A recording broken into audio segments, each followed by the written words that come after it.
feeling come true with the fake friends. Hitting on doors, that's a defense. Rolling with all, that's the offense. It me change, you let me peachin'. With a bull shaking to my maybe drop bands. So they don't buy, and I say, so they don't buy, you the kid play, baby, tell me what you want. Julian, I know you need fun. Ever since remember we been knocking at the door. Y'all been moving paper, we be running up the school. Y'all before that pillar, we was sleeping on the floor. West side Africa, you know the show ain't hard. I don't care what they say. We don't care. Driving all night long. I don't care what they say. We don't care. Profit, baby. Come roll with me. All night long. As times relax, my mind's relaxed. I got now from who got next. Here's my number, just send a text. You got a man and she responds, nah. Okay, sure enough. I'ma let you go, don't wanna hold you up. I'ma call your phone when I put it up. Whoever let you go must be dumb as fuck. Wait for. Girl, you so fine, I'll pay for. Fly you first class to LA for. Body so blessed, I pray for. Body so blessed, I pray for. Because I don't care what you say. I don't care what they say. We don't care. Vibing, driving all night long. I don't care what they say. We don't care. Vibing, driving all night long. Why did I kill it? Night long. This the part where you get your girl, nigga. Make sure she focus, nigga. Make sure you focus, nigga. Let's go. 1, 2, 3, hit it. I don't care what they say. We don't care. Vibing, driving all night long. I don't care what they say. We don't care. Vibing, driving all night long. I don't care what they say. We don't care. Vibing, driving all night long. I don't care what they say. That's a hit for your ass, nigga. Hit for your ass, nigga. Prophet the One. Follow me on all Instagram sites, PROPHETTHEONE. That's Prophet the One in case you couldn't spell. But if you could, you already got it. Like Prophet like God, and then duh like duh, nigga. And then one like nigga, I'm the motherfucking one, nigga. You can't miss it. Follow me now. Let me talk. Yo, man. It's the first file on the break. The first file, that's it. Yeah, man. You got light right here, bro. Still the light, bro. The light shine, bro. Yeah, still in light, bro. Hell yeah, it's shining light. Talk about no. Yeah.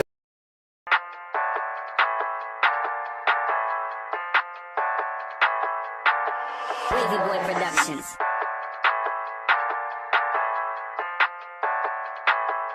Slick when you take a makeup, then you looking jelly, man. Give me chance. Ask for number, she put khaki in my hand. Give me chance. African bear me pa and a Gucci gang. Give me chance. If I eat, then you eat, so why you not walk? Give me chance. Side chick, B6, she out for her own man. I can only be in clean when I tell you let me land. I bring sand to the beach because I let my own sand. Always shopping water, but only wear need brand. Hey, rich, getting richer in the purple government, but I stay our country, we still proud Liberians. They see us winning, so they talking stupid now on Instagram. Online hater, but you see me then quickly you tell a fan. Dry season dust, but the whip clean like Sabu hit it. Other Jew can only hit me up to say she in my state.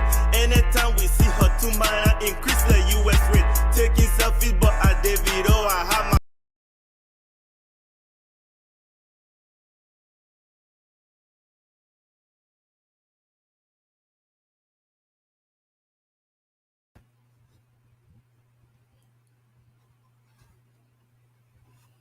What up? What up?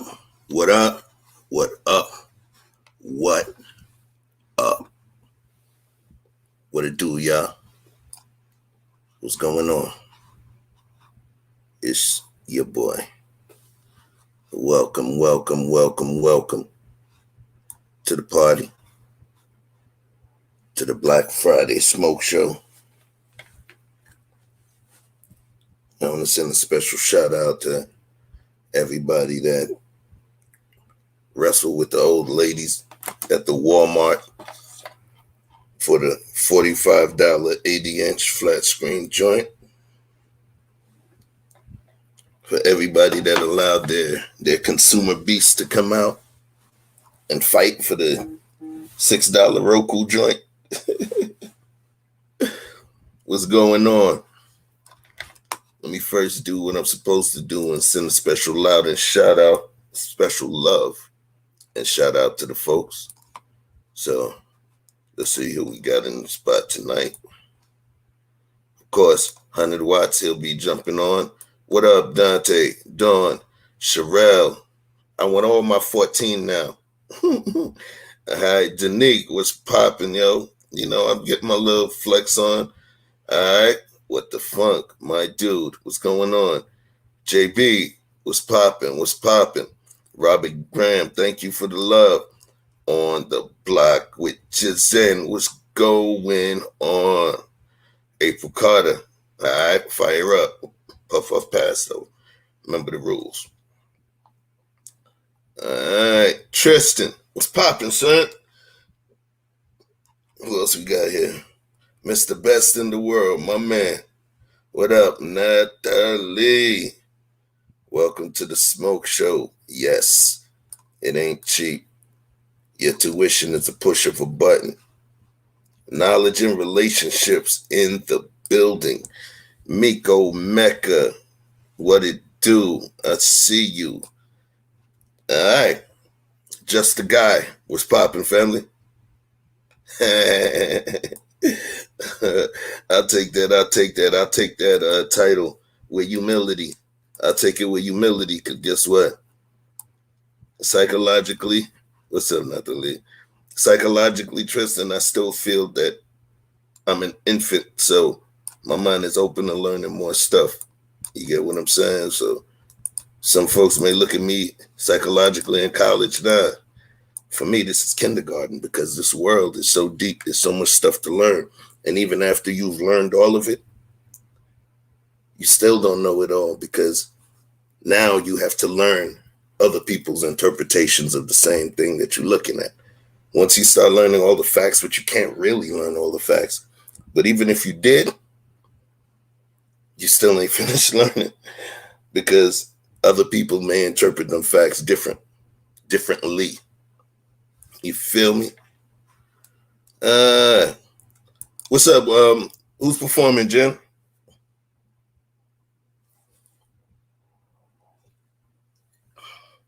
You know, I'm trying. Where you at, Dre's?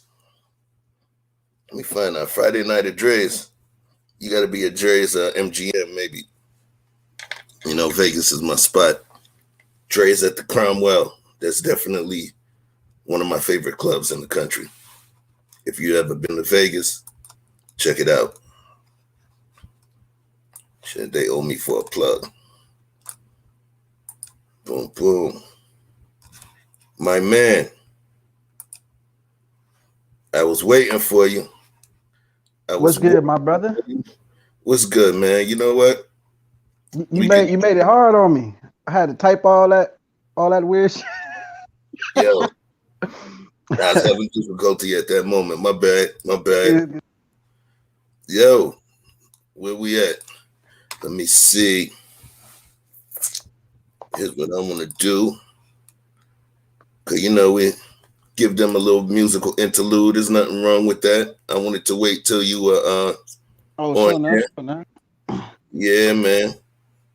You know what I want to do is one thing. I'm gonna go back to one of the joints we played the other day. Okay. You know, it's just one of my favorite joints. It's called Solo. What up, Dante? It's called Solo. You know, it's one of those joints that, you know, folks got their joint they want to hear when they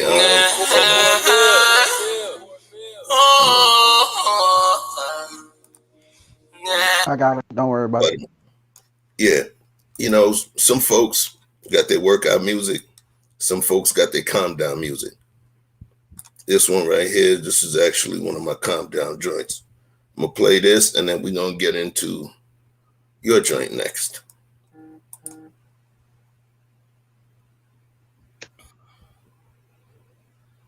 Hold on 1 second. Okay, cool. Thank you.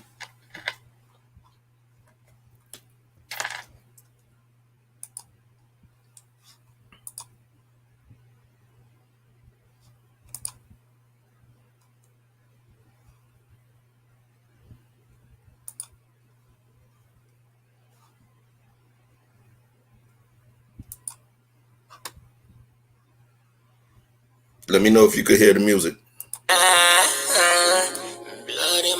Yeah, it's good. Turn it down just a little bit, sir. Looking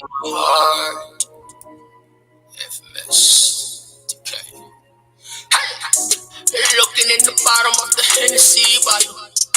I'm just trying to dream my sorrow. I don't fuck with too many niggas, I roll solo. Ayy, staying out of trouble, cause the niggas that are out with you. They're the same motherfuckers with the ops just plotting on you. Smiling in your face, so now you turn your back. It's a different case. Run from no fake friend. Stay away from no fake friend. And I work your time. A fuck friends get inside. I still look in my bed. I don't know why they hate, they ain't got no reason. But we gon' ball every fucking season. They got no reason. So we gon' ball. I got a knife in my back. Blood in my eyes. So much pain in my heart. So if you don't fuck with me, I don't fuck with you. I'm cool with that. Knife in my back. Blood in my eyes. So much pain in my heart. So if you don't fuck with me, I don't fuck with you. I'm cool with that. I done lost a couple homies to the street life. Yeah, to the street life. Got some homies doing time, talking big life. Gang, on that. Yeah, that was just my little vibes right there. What I'm gonna do is pull up you got anything to say about it before we bring it up, Vic? Nah, speak for itself. My man. Ooh, I like that.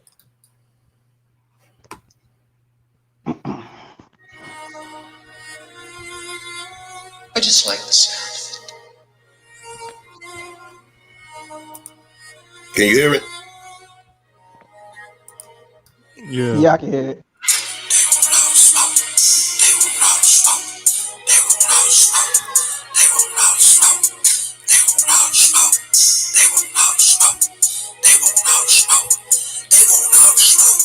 They want all the smoke, but they don't want that fire. They burn hot enough, it could burn everybody. They want all the smoke, but they don't want the fire. They burn hot enough, it could burn everybody. All the smoke, all the smoke, all the smoke, all the smoke, all the smoke, all the smoke, all the smoke, all the smoke, all the smoke, all the smoke, all the smoke, all the smoke, all the smoke, all the smoke, all the smoke, all the smoke. They say they want all the smoke, like they cannot wait. They chomping at the bit, they barking at the gate. When we let them go, they looking out of shape. Her cup is overrun, his soul is overweight.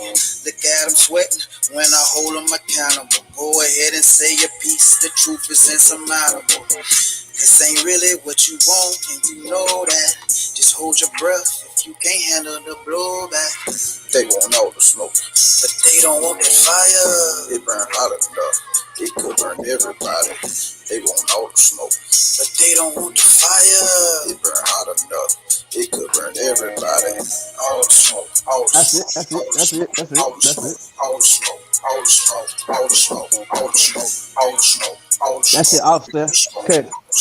All the smoke, all the smoke, Cut it, sir. all the smoke, all the smoke.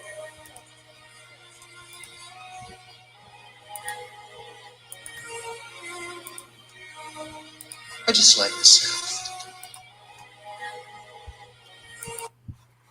Woo! That's the remix. I did that shit about 30 minutes ago. That's why that last part was off.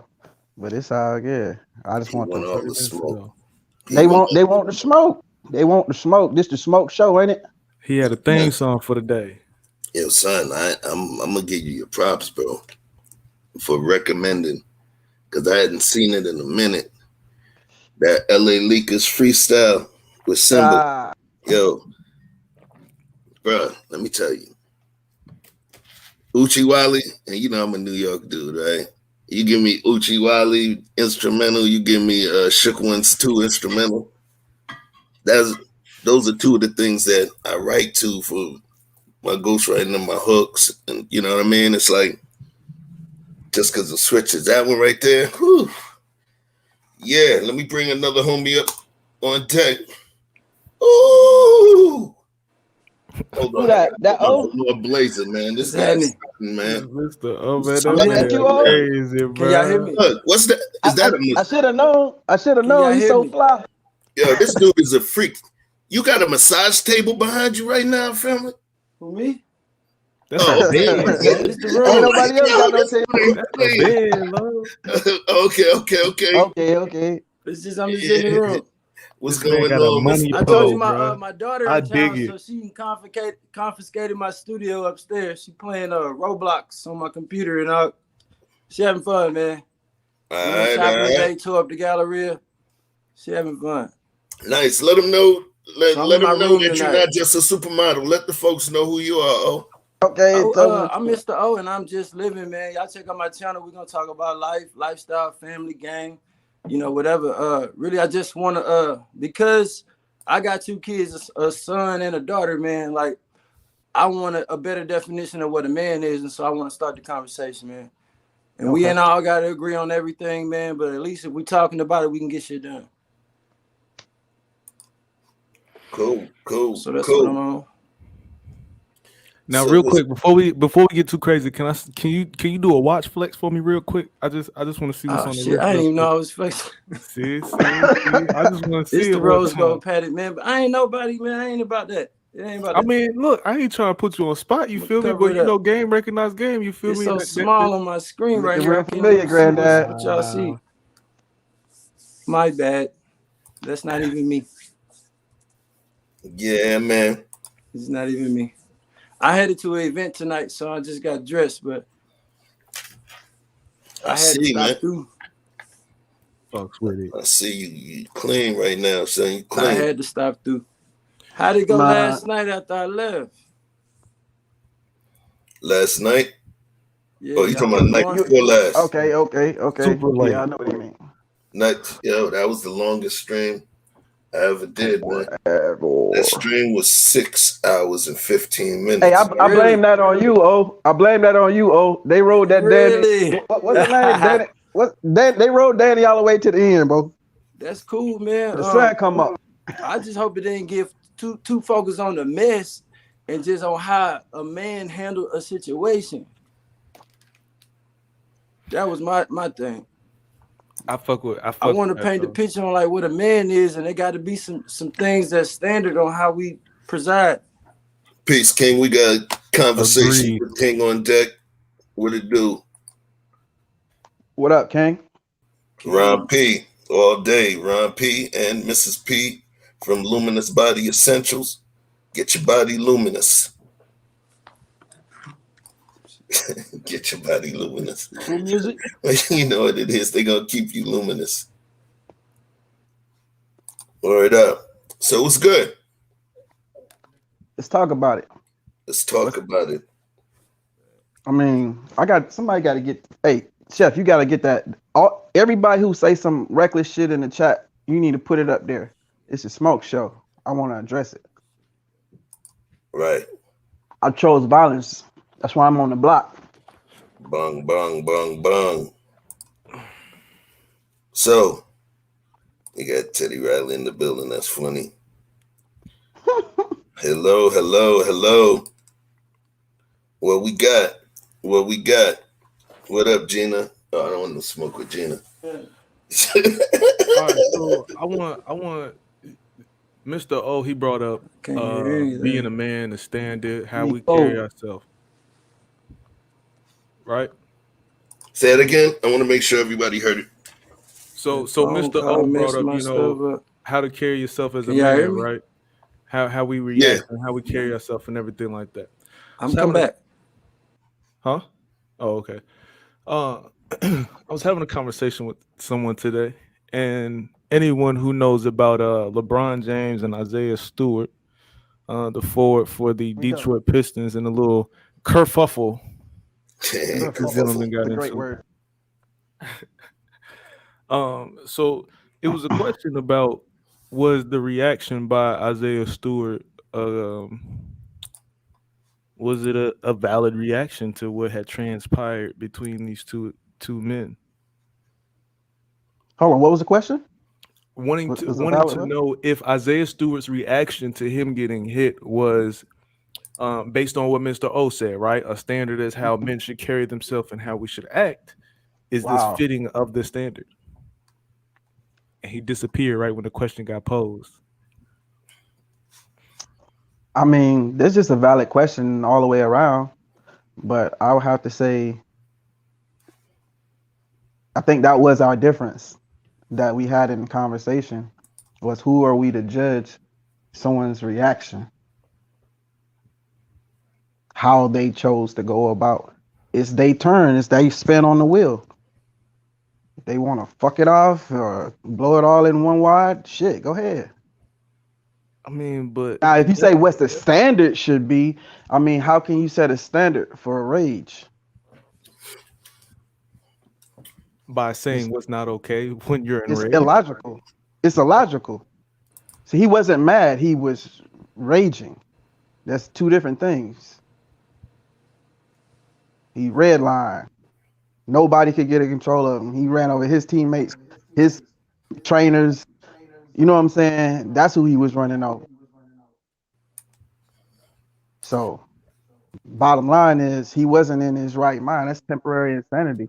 So how do you set a standard for that? Temporary insanity? Yeah. Hey, I know you know, so don't make me. Don't make me. Okay. I mean, the reason I laugh at it is because I mean, I could understand what you're saying, but it's just the terms in which that commonly gets used, like it's diluted at this point. Like you can't. It is. I agree. It can't be diluted, right? But rage, right, is the intense, uncontrolled anger. Oh, rage is the intense, uncontrolled anger that is an increased stage of hostile response to a perceived egregious injury or injustice, right? Believe it or not, rage alone can be the difference between an assault charge and an aggravated assault charge. See, rage in that definition, the only thing that's going to tell me that I understand what Vic is saying now is uncontrolled. That's the one word in that entire definition. And that's the piece of the, and that's where I think the rage comes from. You know, there's this thing that I say where there can be a dude, 100 watts. You can be a 99 level fighter if you use the Madden rankings, a 99 level ranked fighter. And then me, O is 76 level ranked fighter. But you've done some sort of egregious harm to him, pissed him off, disrespected his family, or did something totally disrespect that creates a level of rage within him. You just playing. You just messing with him. Him, he's enraged. What would then take place? His level of rage would boil him up so much because he actually has a real emotional dog in the fight. When you just messing with him, he could possibly get you. Rage is a heavy thing. You get me? And because why? Because if you notice, rage normally is what follows someone doing something to you. So rage is the fuel behind the counterpunch that somebody threw. The counterpunch, rage fuels the counterpunch from the punch that somebody else threw at you. What do you think about that? Yes. I 100% agree with that. I 100% agree with that. Rage is normally a can you hear me? Yes. Oh, okay. But rage is definitely a counterpunch. I definitely agree. It's a counterpunch. The question is, I mean, look, man, you know, human beings. Talk your shit. Well, look, we can put the human aspect in, and, you know, people have a hard time controlling and blah blah and all that. But like I just heard my man say on the last show, even though, never mind, sorry, not gonna do that. What I heard him say was, uh, what I heard someone say was, you know, about these conversations and improving or showing solution, right? Right. I just think the solution is, even in your rage, there still has to be some kind of control, right? I mean, look, you can say whatever you want, each situation, blah blah blah, all this other kind of stuff. But like you said, the difference between aggravated assault and attempted murder is your ability to control your rage. The difference between making it home safe to your kids and getting popped by somebody homie is your ability to control your rage. Now it was an opportunity where he was on a basketball court, like Tristan said. Like he had the opportunity where he was on a basketball court, and there was a lot of safety around for it not to escalate too crazy. If he would have did that same thing on the street, there's no telling how that could have ended for him. You know what I'm saying? People get shot for much less. And so your real question is, was it real or was it Memorex? That's my question. Was it real? Was it acting? Was it real rage? He wasn't acting. It was he wasn't acting. Yeah, I don't think that was acting at all. What is what y'all talking about? Grammy, he's talking about Isaiah Stewart. You did pop away when I asked the question. So based on what you had said, you were talking about standard of men and how we should move and operate and things of that sort. Right. I'm not sure if you're familiar, if you follow basketball at all. No sports. You don't follow sports at all. Okay, so I watch the news. I mean, I'm familiar with the news. So if it's something trending or something that's going on. So LeBron James hitting Isaiah Stewart in the face. I saw that incident. I missed the part where LeBron hit him, but I saw the rage. So you saw Detroit. So the question was his reaction fitting of the standard in which you were talking about that we need to come to as men? No, that was about his personal ego. He wasn't going to allow himself to be embarrassed and go back to his neighborhood without doing something about it because of the quote unquote real nigga thing. But like, men just don't move like that. We knew it in the confines of the game, even if it was on purpose. Like, if I really want to get somebody, you never know. That's why I asked that question. Like, you never know. You don't move like that. You take yours, you get off the court because you know the setting and you know what can happen, the ramifications. Like, he just tricked him out some money, man. He about to lose way more than he gained with some ego thing. He tricked him out of his own bag. And it's crazy. Like, that wasn't worth all that. That was something that happened within the confines of the game, man. You know, you got all these police around. You can't really do nothing like that. What you was gonna do? Kill him? Get your lick back? No, you want to prove to your homeboys that you ain't gonna be no bitch. Like, and that's why crazy. I asked. To me, like, who you got something to prove to? Your manhood is not in question. What are you doing? Like, my manhood ain't never in question with no dude. Like, I've had literally guys point a gun to my face and I made him feel like that was the definition of stupid to kill me in front of all these people, a black man on a black man, all because of your girl being out of pocket. This is weird. That you talked to my girl, or you hit me, you stepped on my shoe. They had a guy here in Houston that at one of these small clubs in the hood, he stepped on his shoe and he killed him. What is that about? That may be in drug induced, but at the end of the day, it's all about ego. And what do you have to prove when your manhood is not on the line? That's not how we're measured. That's not how we judge. It's more respectable to handle that the right way. Yeah. LeBron James ain't in the nature. If that was Ben Wallace, then maybe it would be up. But LeBron don't have no history of being that type of player. Bruh, do you really think a 20-year-old man is thinking about LeBron James' history when he sees his whole shit leaking? He split my man. This is what I'm finna split say. My man lip. Like, that's that young and dumb. And I fuck with Brian. That's the young and dumb argument. Like, we don't give these girls no pass when they sleep with a underachieving guy and she have a baby. Young and dumb don't count. Young and dumb, regardless of fault, why you didn't learn how to become a man. My daddy wasn't there. Responsibility still exists to become that, regardless. I don't care so much about fault that I do responsibility. All that, like, my daddy wasn't there, and this is why I am why I am. Okay, maybe we can work with that. If you can admit that, then we can build on that. We already here though. So We like, already here. so take you messed up. That was wrong. I'm not gonna condemn you for the rest of your life. But if you can admit that you was wrong, then we can build on that and make you a better man. Because I know he probably came from a single parent home too. Because we watched our mamas react like that. We didn't watch men react like that in life. And that's why I hate that the narrative is the way it is today. When we watch the guy I was talking about last time react to life that way. That's crazy. No different than it is that NFL got through that girl through the TV, man.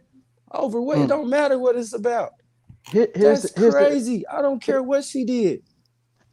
Here's the game, Yeah. What we come to, right, is that people who act like that are in a state of rage, and rage is an uncontrolled state of anger. So we are already acknowledging it's beyond the common man's limits once he reaches that point. So the question would be now, never mind what your background is or why you act like you act or why your line is drawn there, wherever it is.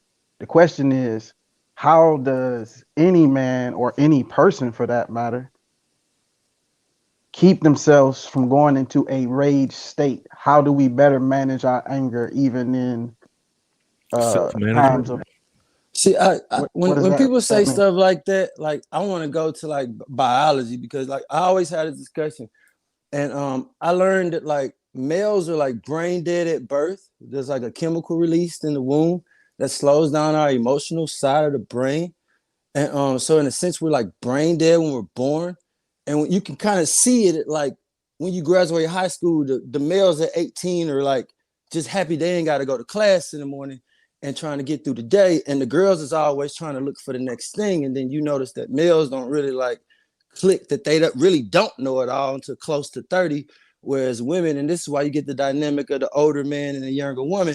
And the part about that is that like the strength that a woman has is her emotion. If mismanaged, it can be like uncontrollable and all that. But like with the right man, he presides over and controls it because he needs that emotion. But men have the power to mentally respond to life instead of emotionally react. We have that power to do that. But if you watched your mama lie to the bill collector, you learn a lot. When you watch your mama respond to life the way a woman would, you start to do that. And I'm saying men have never in history behaved this way until now. Like this ain't he ain't the first guy to get hit in the face with an elbow. Like that, men just don't respond like that in modern times. We do, and that's not okay. Because what the example we said, men got to mentally respond to life. We got to think. We have the power to do that. We can step outside of the situation and say, okay, this is how I should move. Bruh. I'm gonna protect what's important. Bruh. Listen. Yeah. I'm not trying to say what you're saying is wrong at all. Yeah. So let me lead with that. Okay.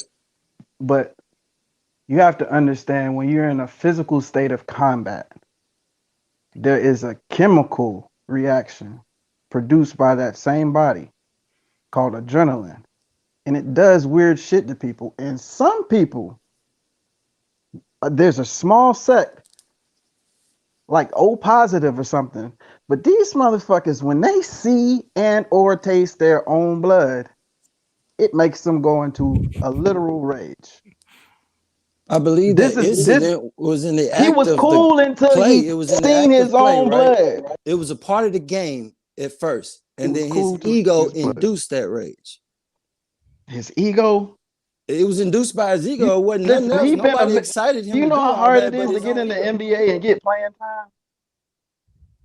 On any team, the worst team in the world, let's just say it's the Pistons. Do you know how hard it is to get that position?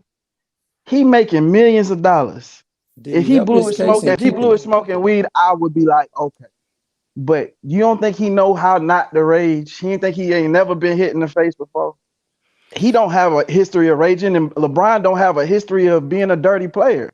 But what he meant to do was give him a bow to the body, and my man got low on him trying to get position. So instead of him getting a bow to the body, he got a bow to the head. Who controls access to that paycheck to be on the NBA team, to be in the league? Who controls access to that?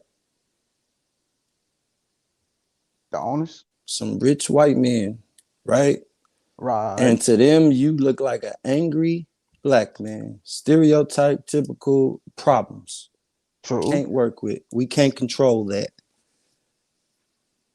That's tricking you out of your bag, out of your money. No, You let I LeBron understand trick that you it's out of your detrimental. money. You got to be able to click in like, hey, that happened in the game. Let me respond to that a different way. You can't rage like that on the court at that game. I'm a young boy. I'm at the store. I send my girl in the store to grab me a blunt. Some niggas over there trying to holler at her before she come out. I get out. Now I'm like, yo, man, watch out, man. That's my girl. Them niggas like, nigga, anyway. You know what I'm saying? I wouldn't even say that. I'd have kept walking. Hey, look, or whatever you said. Whatever you said. You know what I'm saying? To come extract Joe Broad from that situation. Now, all of a sudden, you in an incident. I wouldn't extract unless she was telling me she needed help. What I'm saying is that it's a lot of people whose morality, code, neighborhood, they move through with violence. That is a common response to disrespect. Play that Chicago bullshit. Play with them boys and see what happened. So all I'm saying is, never mind the philosophical, is it right or wrong? Them boys know the difference between right and wrong. They just choose to move how they move because they rage takes control of them. So the question that what we're trying to get to is, how do you keep from going to that state? Do you have any suggestions on that? I think that like men don't move like that. So if you teach him what a man is and give him options on how to respond to situations like that's that. That's what we start looking for, the options. What are the options to how to respond to blatant disrespect? See, that's a different question. I'm a different guy. Like I like to charm. I charm to disarm niggas to see like where their temperature is. You know, I don't know, like I'm very well spoken, so like I tend to like use my words and my brain to handle situations, and I'm a good judge of discernment, man. So like I don't never think that there's another guy that's sitting across me that's smarter than me that he gonna trick me out of my emotions, because what you in rage, you are uncontrollable, and that's not okay. So to deal with rage is to not rage. I don't think that like rage should be a part of our character. I think that's an emotional response. How do you deal with your anger? Rage is one way to deal with your anger. How do you suggest, or what other ways? I step out of the situation. I always step out and look at it first. Yourself. I always do. Remove yourself first from the situation. Remove myself. Okay. Give yourself time to think. Yeah, I gotta trust what I know to be true. I gotta trust what I know to be true. And I can easily get caught up in the situation. I have to mentally respond before I react. Sometimes I'll pause and I'll think. It may be obvious. My brain may it process shit real fast, but it's a lot going on. But I'm gonna step back and I'm gonna look at it first, and I'm gonna make the right decision so that like I keep my liberty in society. Ooh, liberty. That's a strong word, brother. Ain't nothing like a man being able to walk around when he feel like it. Right. Freedom. And with that being said, that's exactly what we're talking about. That's what we talk about. Like, so I mean, I understand what you're saying. Like, we gotta find ways to be able to find out how not to get to that point. But the only way to do it is just to not get there. Like, the only thing you can do is self-manage. You have to, like, once you get to adulthood, you know what your triggers are. We can pretend like we don't. We can pretend like we're trying to run away from them. I understand. So what if you trigger me, Watts? If I trigger you? What if I trigger you? How about that? If you trigger me? Yeah. You have no control over how I respond to me being triggered, right? I'm asking, how do you respond to being triggered? So for one, like he said, removing myself. That's the first option. If physically removing myself is not an option, depending on whatever the situation may be, emotionally removing myself, because now I'm understanding, because it gets to a certain point to where I'm understanding your insults or everything that you're saying is purposely being said to try and put me out of my frame. You're purposely trying to upset me, frustrate me, or make me act a certain way. Hey, Chef. I know Can you certain look up a words I word could for me? say, and certain things people say to me. It's like they're trying to use me as a remote control. You know, if they can do something and get a certain reaction out of me, then it's like they have power over me.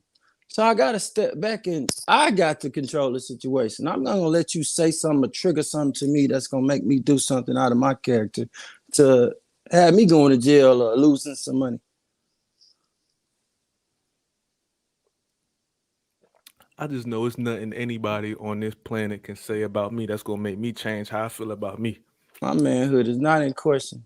You know what I'm saying? I mean, I just think that's a reality people have Look, to come to. okay, check me out, right? Mm-hmm. What you speaking Come from on. is a level of maturity. And that And Yeah, level of come on. maturity comes from your experiences and your L's. If you ain't take no L's, you wouldn't be that mature because so, you learn so, best in the midst of humility. so when we were talking about the man stepping in the hole versus walking through the Right. street unscathed, I mean, Don't you do me said like that, you Watts. said you want to learn from another man's lessons. Don't do I me love like it when that, I hear Watts. chef. I love it when I hear chef quotes. The hell with it, man. I mean, I'm just saying, like, No, hold on, go Watts. Make it clear now, because I'm gonna respond. okay, so look, like you said, a man gonna have to step in a couple of holes, right? You gonna have to step in some holes and learn some lessons. You can't go through life unscathed and think that you're gonna learn some shit, right? Now, the specific situation we were just talking about, this young man playing basketball. This man been playing basketball since he was in knee high. We talking about AAU, college ball, professional ball. We talking about all kind of. So he know what's up with the game. So for you to Right. be able to slide into that spot, you went too far. You were taken out of your frame. You were taken outside of your box. You were taken further than what you Hey, need to O, be. can you mute? Yeah. You were taken further than what you were supposed to be. Now, if we talking about just life in general, again, it don't matter where you are in life, at work, in church, at the crib with your mama, around your kids. There's certain places as a man you are not supposed to go. Your kids are not supposed to see you rage out. They're not supposed to see that. Your mother, I don't recall my mother ever seeing me act that way. I don't think my father has ever seen me act that way. Now, probably some homies in the street because that's trying to prove a point, and you stepped in a couple of holes. Yeah, but that's unnecessary. See, my rage has never been about my ego. My rage is when I lose it all. I What do you lose it mean when you all say that? What do you mean when you say that? when I throw it all away. Everything that I know, everything that I care about, what my people may think, all of that shit. How much this is gonna cost. I need you to answer for what you've done, and I don't need to wait. I need it now. I need my pound of flesh, and I'm gonna have it. And it's not a conscious thought. It's an unconscious thought.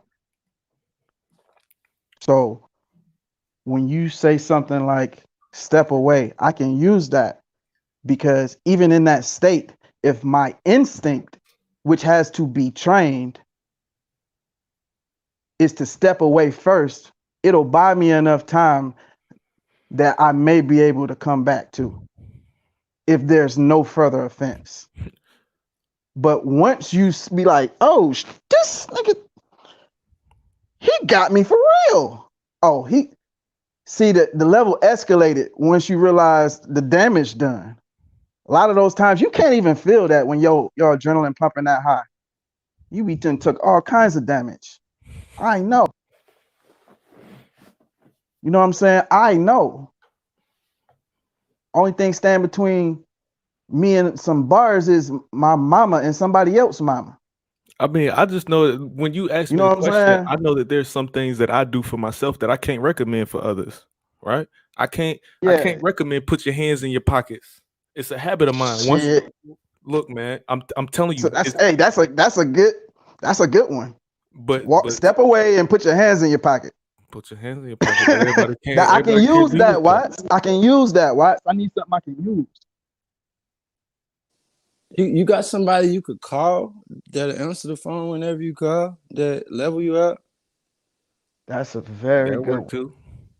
Number 3, call I've called somebody. my homeboy at Somebody 3, you 4 in trust. the morning sometimes, man.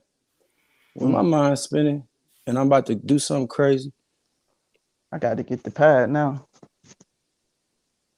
I'll be black. So like dealing with rage, I mean, at the end of the day, that is especially as men, like we got that whole testosterone thing. You feel me? Like it just run through our body, and sometimes it just kick in and it hit another level. But It's it's a controllable though. that's what I'm saying. Like it's a chemical thing. Like it's you. I don't know about anybody else, but I feel like I've had moments of rage, right? I've had those moments. I can feel I can feel the adrenaline running through my body. It's being aware of how you like, because most people not paying attention to their body. You're not paying attention to the fact that when you start getting your mad, your hands are sweating, right? Your heart rate going up. You're not paying attention to none of that. Y'all not paying attention to what's going on with you. So then you just end up just punching somebody in the mouth and now you enraged. Like it's just I don't know, like self-awareness. I grew up fighting though, but maybe like you should probably like take up boxing or martial arts, cause like I did karate my whole childhood, and like I grew up in Fifth Ward in Houston, walking my little brother through the hood. Like we had to fight every day, the fight at recess, the fight to get out the back gate. What's good, yeah. And then I went to karate, Well, I took taekwondo, so maybe that helped too. No, yeah, I mean, and you definitely like those outlets would have definitely been good for me. Yeah, But for boxing somebody, and taekwondo, man, take one of those up if you want right? to learn how to But manage rage. if we talking about okay. when I was growing Okay. up, I went Okay. See, now y'all boys rolling, cooking with grease. Now go on, do your thing. Yeah, my whole childhood I was We need taekwondo martial arts. or Put your boxing. hands on You your know, one of thing. those. Those teach you discipline within themselves. Combat What's sport. yes. What's good, If you fellas? raging like that, you need an outlet. No. Sometimes you Chef, you do need to muted. punch You muted, something. Chef. No. So I definitely want to apply context. I definitely want to apply Hey, context. hold on. The big homie is in the building. TV Really. timeout. Shout out to the big homie Willie D in the house. Yo, can y'all hear me? You good? Yes, sir. And shout out to Mrs. Dean for letting our boy out to play with the boys after midnight. We love you, Mrs. Dean. Thank you. Nah, yo, I'll be tuning in, man. I caught the show when shout out to Gina, yo, when she came on here and turned up. We good, G. Me like, and G good now. Hurry up! 1, 2, 3. We ain't got no problem. What's up, Gina? Shout out Dawn Frank. You know what I'm saying? Shout out What up, Natalie. man? You know what I'm Natalie. saying? I'm hanging out with the Nighthawks for a little while. You know what I'm saying? I just came back in from walking the dog, but I heard y'all talking about rage, man, and it just I just wanted to say a couple things, man. There's definitely different levels of rage, right? Because the composure that I have when dealing with let's say if I had an issue with Mr. O or 100 Watts or Vic, like I'm gonna have a lot of composure.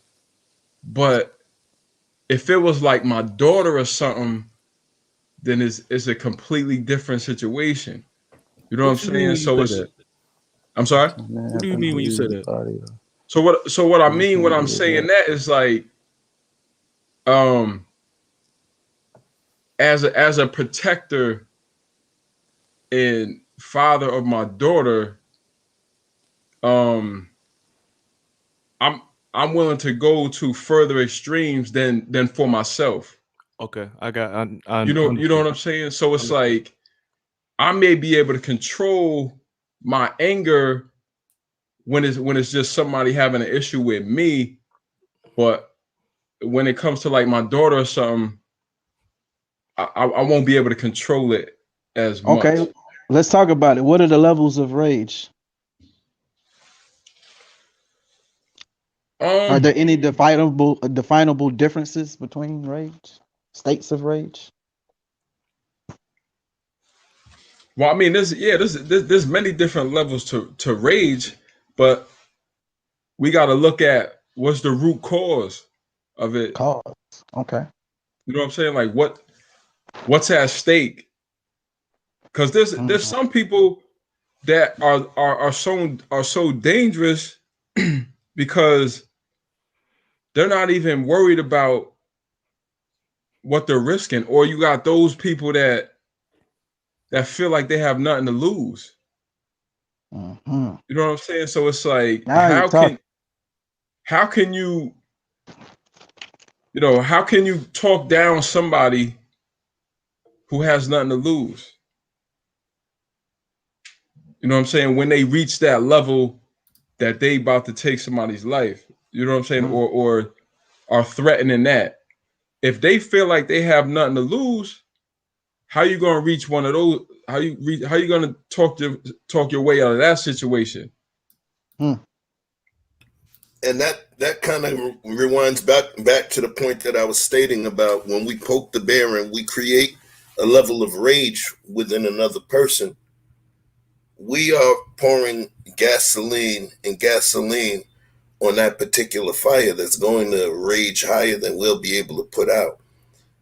That's why it's important to understand what you're doing when you're doing it. We talk about stoicism, you know. We talk about stoicism and the ability to understand where, you know who the most stoic people? The Shaolin monks, right? That's one of the things that they teach. You know, they got them kicking trees, understanding pain. That's why those monks, you ever see the video where they keep hitting them in the nuts with the stick and kicking them in the nuts and kicking them in the nuts because they've been taught to endure pain so that it does not elicit an emotional response. It's mastery of yourself and how you receive stimulus, right? You asked about transcendentalism. Okay. That's how you pronounce that. Okay. Yeah, transcendentalism. You know, if you ever read anything by Ralph Waldo Emerson, he was a major transcendentalist, right? Shout out to Arshawn Dave. My fault, Chef. Oh, shout out to Arshawn. I appreciate you, brother. Appreciate you. Get Willie Dean's book. It's called Love. All right. Google it, Love Willie Dean, and you're going to see. It's a beautiful thing. It's holiday season. Get your nieces and nephews, your kids, you know, get them What's there. up, bro? Where's the book available? It's available on Amazon. I need to link with you. All right. So, yeah, we were talking about self-mastery, right? So now we go and we let into transcendentalism. Transcendentalism is the thought process. And I'm going to try to simplify it as much as possible. I put the definition in there, but I'm going to dumb it down to a certain degree, right? Basically, what it is understanding that this me is not a self-driving Tesla. I drive this vehicle, this vessel. I control it. So if I understand that I am weak in certain points. Remember, I always say understanding your strengths versus your Achilles heels. Why? Because you are responsible for this vehicle that you're putting on the road of life. So in the end, you are always responsible, even if you allow yourself to get into a drunken state. Why? Because you recognize your weaknesses with drinking. So the decision-making process actually takes place earlier. So stoicism and transcendentalism, they go hand in hand. Why? Stoicism is a practice, right? Transcendentalism is more so the action step. One is the understanding of the practice, the other is the actual action step. Yo, son, nah, I ain't going there. I ain't talking to that guy because I know, man, say something, and I'm gonna smack him in the mouth, man.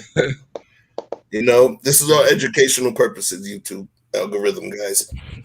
Yo, it's like, I'm in a corporate office, and this dude just hit me with a little microaggression about, urban guys, right?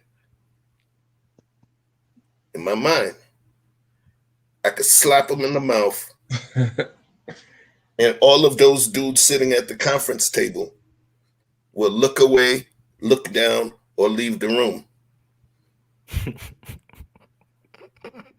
But I had to say, and breathe, breathe,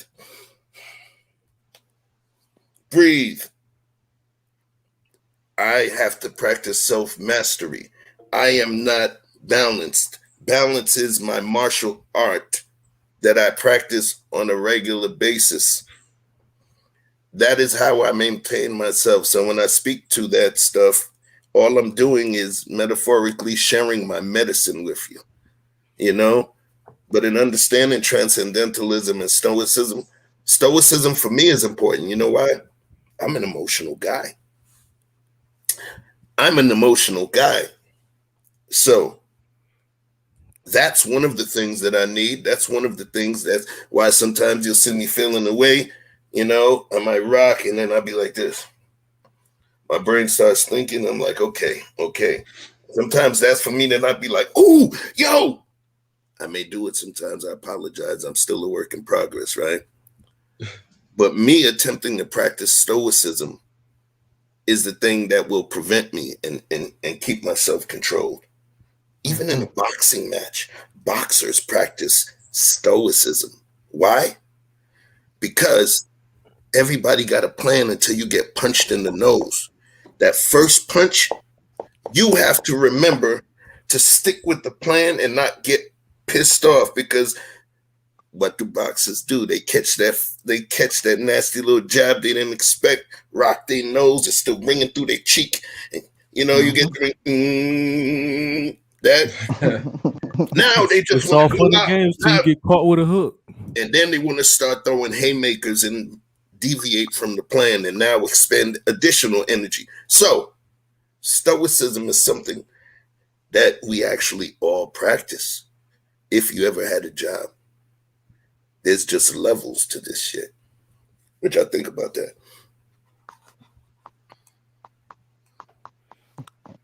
I'm glad you explained it and I didn't have to. I mean, but that go to what I was saying earlier about self-management, man. Like, I mean, being aware of yourself, being like okay, like you for me, one of the biggest things when I was dealing with transitioning from being in Afghanistan and being back in the States and going through that entire process, the first thing that I realized was acknowledging the triggers, understanding what put me in those spaces to where I felt uncomfortable, anxious, depressed, angry, all of those different kind of things. Recognizing the triggers was the first thing that I had to do. After that, it was about managing it. Once you're aware of it, manage it. You can't, because you can't put the blame on someone else on how you respond to something. You can't say that it was because I was dealing with, like, when it's always about results. If you hit that moment of rage and you overreact or you do something to harm someone else, or you end up damaging something that doesn't belong to you, or whatever the case may be, once you get to that point, it's already too late. And then there are quite a few times where some of us can honestly look back and say, you know what? If I would have just had a conversation with this person, I would have understood it wasn't even their fault. It was somebody else's fault. Or maybe it didn't even have to get to that point. We could have just squashed it before it even got there. Let me ask you something. Mm-hmm. Rage is like a response, right?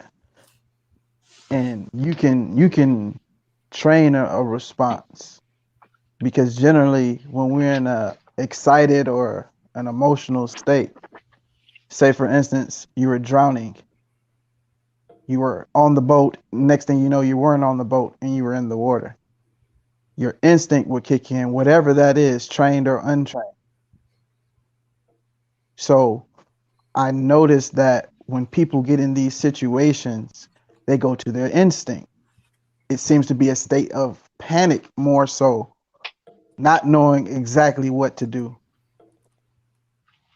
So would you tend to agree, or would you think it was a different source? I wouldn't disagree with that. Definitely instinct. Definitely Okay. an instinct for people, right? I So mean, can but instinct be trained? yes, 100%. I always thought instinct was something that was more innate, but you can't. It can be altered. It can be altered though. It can be enhanced or enriched. Your instinct can be 100% changed. Yeah, it could be something that can be enhanced. Excuse me, Dante, not changed. what up, though? Trained, excuse me. Good, what's going on, brother? So oh yeah, let me say what's up. What's up, Henry Dante? What's going on, brother? I'm trying to do what I can do when I can do it, brother. That's it. You know. All right, I got a teeny bit of pushback. Teeny. Instinct. The first part of the word starts with in, right? Okay. It's an innate, typically fixed pattern of behavior in animals in response to certain stimuli. Animals, mammals, right? He didn't even have to look that up. It's innate. Here's the thing, though. Here's the thing. The thing is, the other part, and I get what you're saying. 100 watts. You know, they talk about instinct and gaining that killer instinct. That is more what I would call repetition / muscle memory. Because in order for it to be instinctual, it's not going to be within part of our cerebral cortex. You get what I'm saying? It's going to be within the part of the system. Like, for instance, I'm not a possum, right? So I can't control how fast my heart beats. Only unless if I start doing a bunch of jumping jacks. But I can't, from a sitting fixed position, raise my heartbeat rate, my heart rate. Here's where I'll disagree with you, right? This is why I say instinct can be trained. It can be reframed. It can be tamed. I'm not sure what word we want to use to place it, but this is why I say that. Every father here on this panel right now can definitely say that when you were younger, when you were a teenager, your response to a dramatic situation is a whole lot different than what your response would be right now if your child was with you. When you were younger, you didn't have any kids. If something crazy would have happened, your first instinct is, let me get out of here and get to safety. You probably would have made sure your homies was good if they was with you. But in general, let me get out of here. Let me get to safety. But now as a father, your first thought, where are my babies? Is there anyone that would be willing to challenge that? They had a movie by Will Ferrell. Will Ferrell made a movie, and he left his wife and his kids.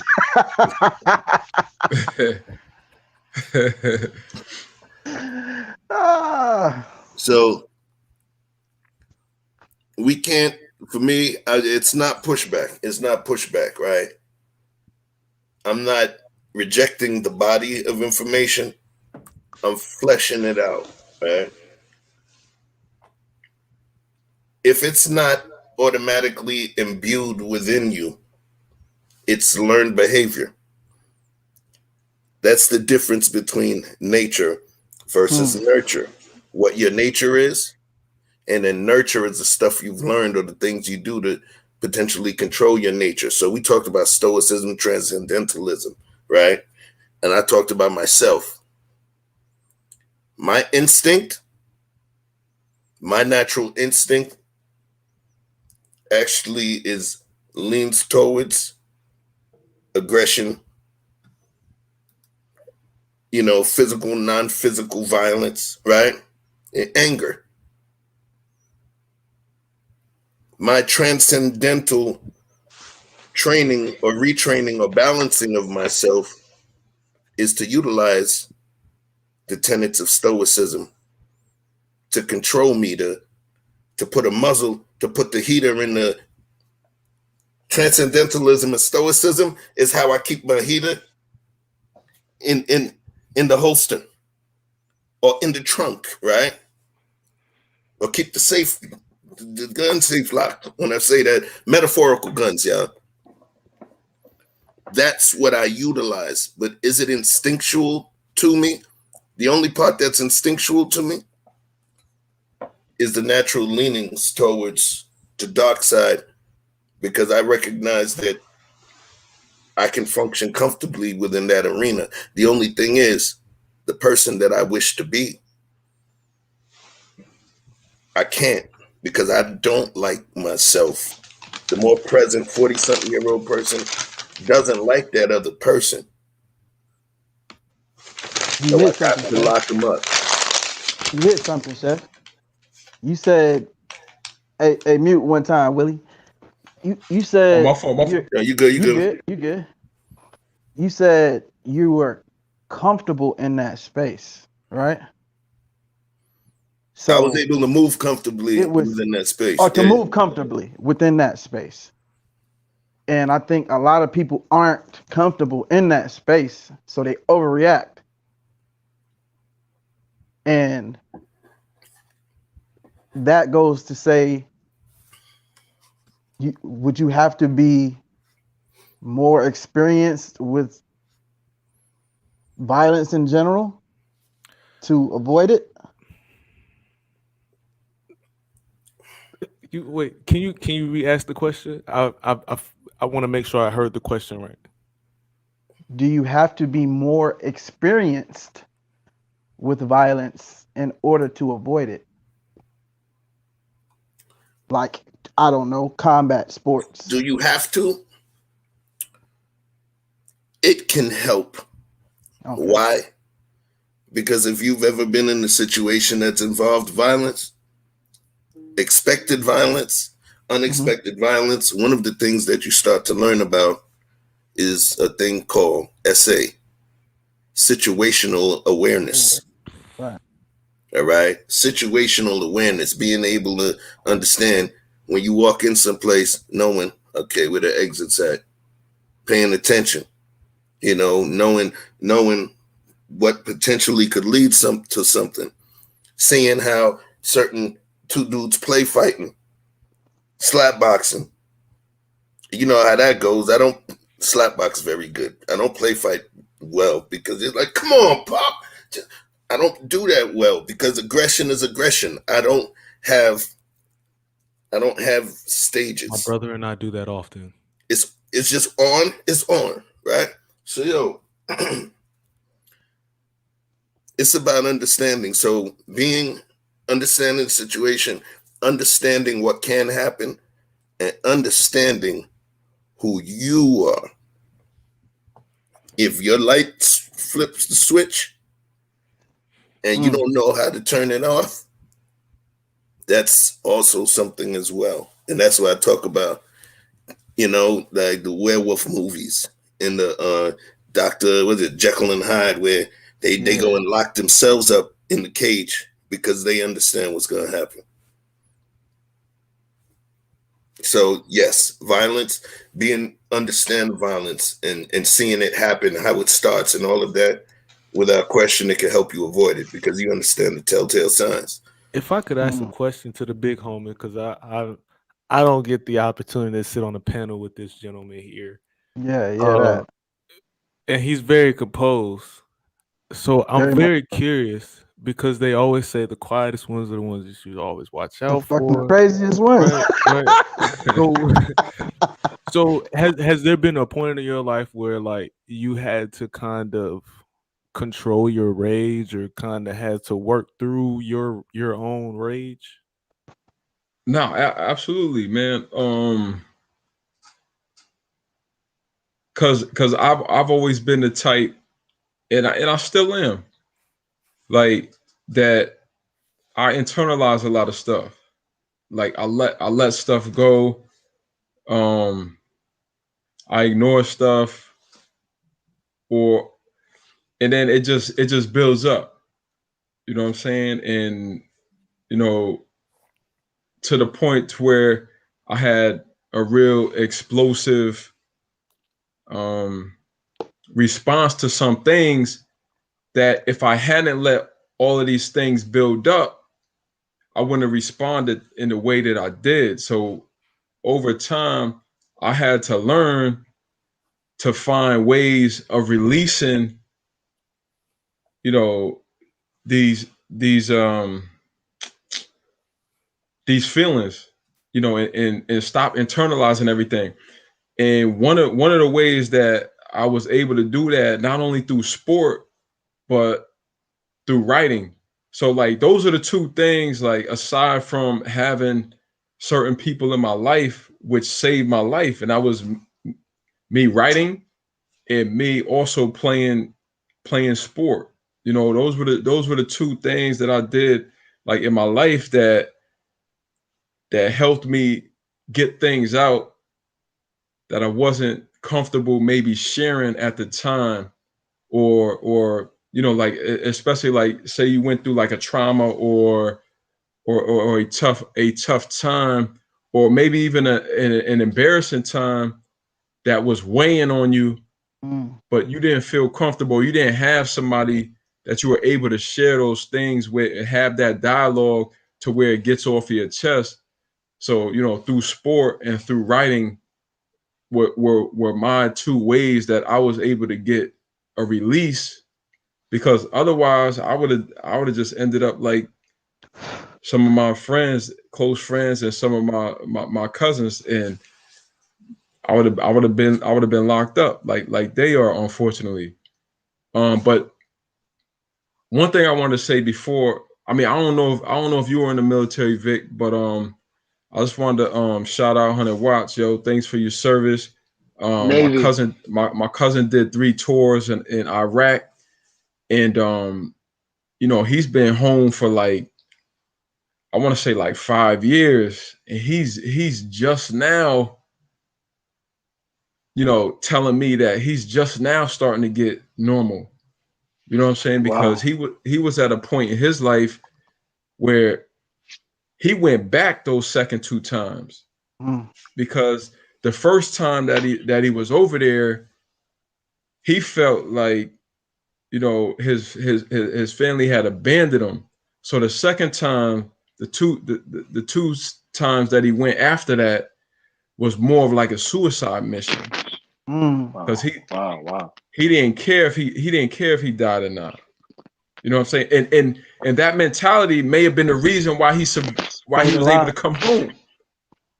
You know what I'm saying? But it took that for him to you know, survive over there, and it took him even longer for him to finally feel that he said he was getting back to his old self, you know, deprogramming and all the things that you guys have to go through. Even though I never served, but you know, my cousin who did serve, like that's like my brother, you know what I'm saying? So like, I don't know what you went through, but I do know, you know what I'm saying, through him. And then another thing I wanted to just speak on about like the instinct. I wanted to I had to write it down, Vic, you know what I mean, because I didn't want to lose it when other people started talking, but it was to go back to what we were talking about with instinct, you know. So one thing I wanted to say about that, and this is for like 100 Watts, because I was saying like you can train what you know until it becomes instinctive, but you can't train what you don't know you have. Oh, you know what I'm saying? You can't train what you don't know you have, and then that'll be your instincts. You know what I'm saying? Because there's gonna be situations that you've never been in your life, right? And like your subconscious instincts, your survival instincts that you don't even know that you have are going to get you out of that situation. The awakening. Get you fucked up. The awakening. You know what I'm saying? Awakening. That, but I just had to write that down real quick, because I didn't want to lose it, because it's like you can train what you know until it becomes instinctive. You know what I'm saying? But you can't train what you don't know, right? Until you're in that situation, that's when it'll come up. You don't know. Yeah. Yeah, that's pretty powerful. That's pretty powerful. This conversation is very well needed, fellas. I mean, especially to a lot of brothers and stuff like that. I'm from Baltimore. I live like 20 minutes west of Baltimore. I grew up in Baltimore in the 70s and the 80s and so forth. And when I go back, it's not a good sight to see. And I'm gonna add, it's not a good thing to feel, man, because that's 2 things real quick. Sorry about Dante. I gotta send a special love to the person that's actually so far sponsoring the show. Juana, right on. Love you, sis. I appreciate you. Vic, take Shout the out to wheel. you. Take the wheel. You got the mic, Dante. Go ahead. No problem. I was just saying that it's important to have, because like I said, it also, you can fail a lot of times when you go in places like your Baltimore, your inner cities, and certain areas. But I can say that one of the things that I got a lot out of growing up, and then going into young adulthood is martial arts. But the physical aspect, which I thought was weird when I first, became a practitioner, was the physical aspect. The sensei I was fortunate enough to have a sensei. The physical aspect of it, the quote unquote attacks or defenses and all of that was secondary. Mm-hmm. The philosophy and the teachings was the primary, right? Mm-hmm. And to kind of go into what you guys are saying, is more, the stoicism, the being transcendent, which means above and beyond, looking through what you're seeing. That helped me out a great deal and allowed me to apply that mentality to the physical aspect of what it is, I was being taught, being educated, and also understanding it was a blessing to be a student, to be a student of whatever it is that I was experiencing, how my perspective was helped me out a great deal. So much so to my peers, to a lot of my peers, when I found myself in certain situations where it was becoming heated, if you will, it was coming, kind of hostile. I had peers to say, you know what, just getting a little bit too much. Once you go here, yo, I'll holler at you later, or whatever the case may be, or me even understanding it or feeling the presence of what could happen before I even got to a particular event or function or got to a location or whatever. Being able to remove myself from that particular situation. And then that's something that came automatically. It's something that I trained myself. It's not so much me running from a situation, is that I'm not going to benefit from this situation that I'm about to embark on, or I'm not going to benefit from it in no shape, form, or fashion. And understanding that, and understanding what I'm about to, disembark on and partake in. So that's my contribution in reference to that. Yeah. Are you married, Dante? Yeah, I've been married for 12 years. Yes, I am married. Okay. Military too, U.S. Navy. Never seen one ship. Never been on one. Never seen one. How you do that? That's a good question. Just real quick, a little clarity about that. In the Navy, you have certain jobs, and they have what they call seashore rotation percentages. And my job was administrative. My aspirations was a Naval Academy, but I was too old. And 100 watts, they have what they call ACTIM-D, active temporary duty status. When I got to Annapolis, I was already too old. I was already too old for the academy. I got a waiver from my senator, but I went to, RTC, Great Lakes, which is like boot camp, came right back to the same desk. And I was under different commands, but literally stayed at the same desk for like 5 years. Okay. And because of this clearance that I had, it brought my what they call seashore percentage down. Like for example, as an administrative or personnel, it was like say maybe 50%, 60%. But my clearance and my classification brought it down even more. And I pretty much stayed in my dress whites the whole time. Never seen one ship, never been on one ship.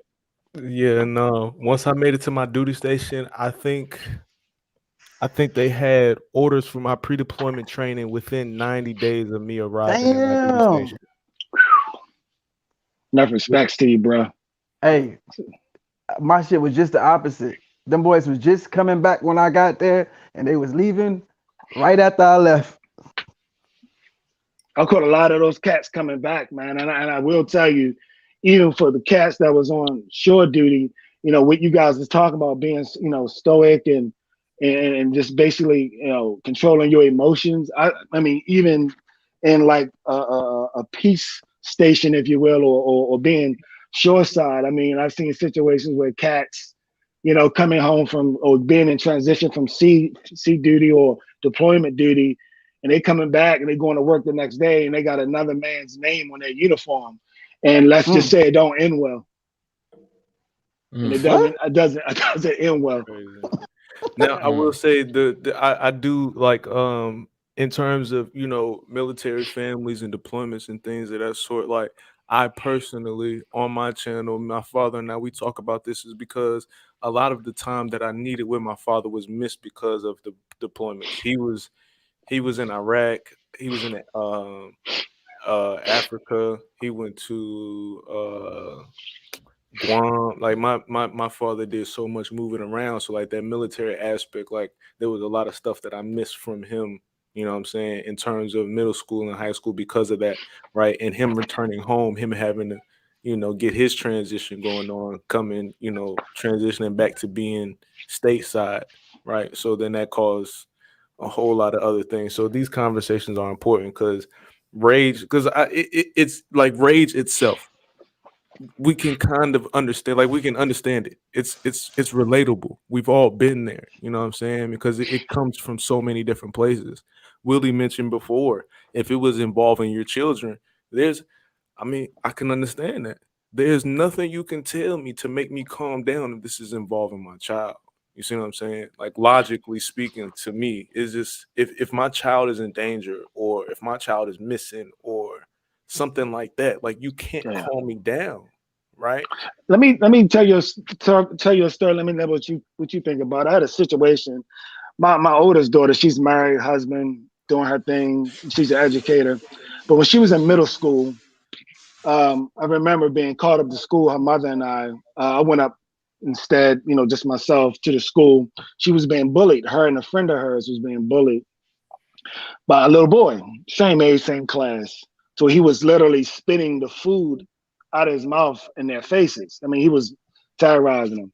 So I go up to the school and, I'm there, my daughter's there, the parent or the mother or father of the other child isn't there, the one that was doing the bullying, if you will. He wasn't there, but when he walked in the room, I saw something that was familiar. I saw anger. I saw frustration. I saw he was just, I just saw something that was familiar growing up in foster care in Baltimore, being moved around a little bit, but remembering how that looked and, I'm like, I see something familiar here. So I was angry, I want to see the dad, I want to see the mother, I want to see this little boy, you think of the things you might say and even sometimes the things you might do. But when I saw him, I didn't see a bully. I saw a scared kid. I mean, I saw a kid that was just scared out of his mind. I looked at him again, I saw something familiar and I said, I pulled the vice principal over. I said, man, do you have, where's his parents at? Where's his mom? Where's his dad at? They said, all we know is his mother and we can't get a hold of her. So I talked to my daughter. I said, baby, let me talk to this kid real quick. Let me talk to the teachers. She went back to class. And I, again, continue talking to the vice principal. I said, this is not a bully right here. He angry and he's, I don't like or appreciate the fact that he's taking it out on my daughter and the other young lady. And I talked to the other parent as well, the father. I was like, do you see what I see? He was Indian. He was Indian. So he couldn't really immediately associate, but this was another black kid. I was like, dude, I said, I'm not seeing, I know what we're seeing on the outside, but I'm seeing something else. So I asked the vice principal, the other parent, he left. I said, I know this might seem like a stretch. I said, he needs a mentor, man. He needs somebody to talk to. I'm saying something that I'm familiar with right here. I said, he needs a mentor. I said, is it okay if I mentor him? They said, well, we got to get permission from the mother. So I got back with the mother because, no father was in the picture, I found out. But anyway, they could never get a hold of her. He said, I tell you what, you might be right. Matter of fact, I know you're right. He said, the only thing I can control is if you do it during lunch period, they only get like a half hour for lunch. You can come up, if you want. I would take off. I changed my day off to that particular day. And I just sat with him. Sat with him for a little while. Then he started to open up. And, to make a long story short, things started to change a bit. He stopped, of course, bullying. That was the main thing. I didn't want him to bully my daughter. And I would talk to him about the importance of not doing that. But, I was told his grades even changed. His appearance even changed, you dig? So I was like, that's awesome. That's great. So, I say all that to say this. A lot of times when we think it's rage or we think it's anger, man, something deeper there that's not tapped into. They need to understand what it really, really is, man. Because, for example, what I later found out, if you a 10-year-old boy living in a 2-bedroom apartment with 8 other people, I don't think I would be happy with that either, but not knowing how to articulate that. But what's going on, and the fact that you got 3 other siblings by 3 different other daddies, that's kind of hard to articulate for a 10-year-old. Right. You know what I mean? So yeah, Henry, just to touch a little bit on what you said, because a lot of times, like for example, that young man right there, a lot of time, even though he had his mother in his life that I'm sure loved him dearly, sometimes it doesn't matter who loves you if it's not coming from who you want it to come from. I got you. So I mean, he from just the way you were able to reach him, it was clear that he was looking for love from his father or somebody that a male figure to care about him, to connect with him and maybe teach him things that his mother couldn't teach him. So I mean, I commend you for doing that, because a lot of fathers, wouldn't have added that to their plate, but that's definitely honorable. I take my hat off to you, because that's I didn't even that, really do a lot. I would just sit there, really, because you right. But that's all. Want to be careful, It about wasn't how a lot to you. I mean, it wasn't a lot to you. It was a lot to me because I knew what I was looking at. But it meant the world to him. It meant the world to him. It affected not only the way he treated your daughter, but the way he valued his grades. But check it though. I saw him out in town one day after that, and he was with his moms. He was like, he came up to me, and also I took to him because we had the same name. You dig? So his mother's like, "Excuse me, who you do? Why you talking to my child? Why you talking to my son?" I was like, "I'm his mentor at the school." She's like, "I didn't know he had a mentor. What you doing talking to my child?" And I was like, "Ma'am, there's nothing." The kid, I could see he was a little taken back, right? He was a little taken back, like he didn't know what was going on, and I felt bad for him being in that situation. And I said, "You know what, man? I didn't mean any harm, nothing like that. You feel me?" So, but after that, the vice principal was like, "You can't come to the school no more." And I never heard from the kid again. My daughter said she ain't seen him since. I don't know what happened, dude. But I said all that to say, and I'm here by grace, man, because giving you a little bit about me. Like I said, I grew up in foster care in Baltimore City. It wasn't pretty a lot of times, but a lot of times that's what I see, man. I can even feel it. I went to a family function in the city. I can feel it all around. I'm an empath, man. I can feel everything. And it's not fun seeing what I've seen and being able to interpret it and perceive it how I perceived it. And I tell my own 12-year-old, life is 10% what happens to you, but 90% how you deal with it. Keep that in mind. Right.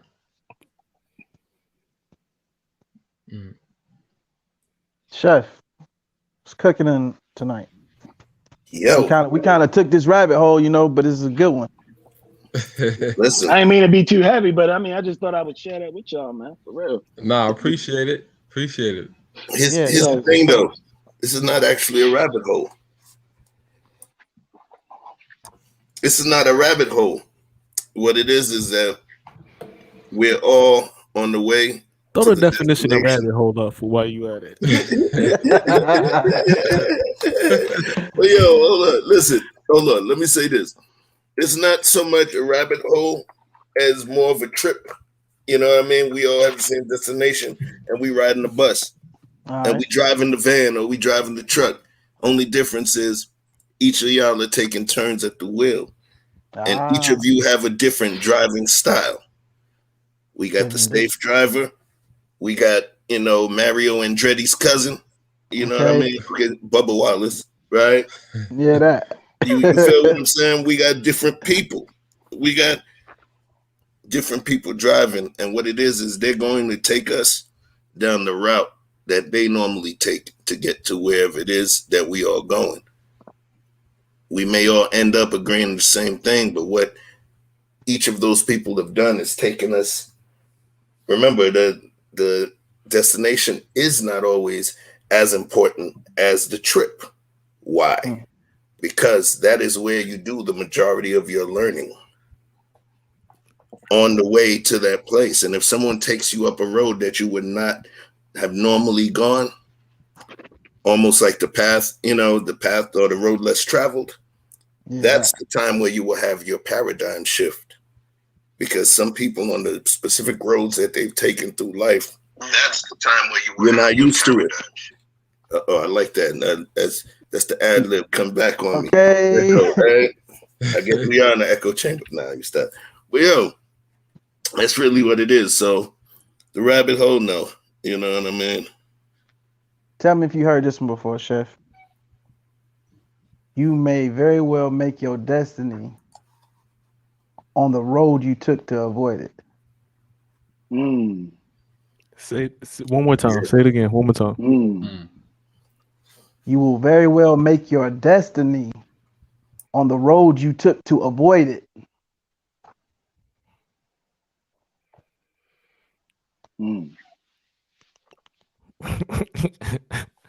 That's when I'm gonna name the movie again. Wipe his forehead. That's when I'm gonna name the movie again. Wait, hold on. Right, I'm gonna name the movie again. Butterfly Effect. The butterfly effect. Something happened. He had the ability to go back and get a redo or a do-over. And in each do-over, it just was a different route to the same demise. Almost similar to the whole Final Destination thing, because all of them was finna go. It was just about how. I'm trying to sleep peaceful tonight. Why are you doing this to me? I'm just saying, it's like, look. You don't never know how much sand left in that job, brother. Word. It's the truth, though, man. It's the truth. Seeing the other people's perspective to the same thing. Life, what we see, what we understand. There's points of resonance based on all of our specific understandings and experiences. Points of resonance, right? So it's the difference between mono sound, stereo sound, and Dolby 5.1 surround. Okay. We can look at this painting right here. Right? One person may see 6 points of resonance within this painting. Somebody else may see 26. Somebody who's well-versed in art and understanding art and abstract nature of artistic endeavors may see 127 points of resonance, as well as be able to give what they think the artist was saying and the mood they were in, right?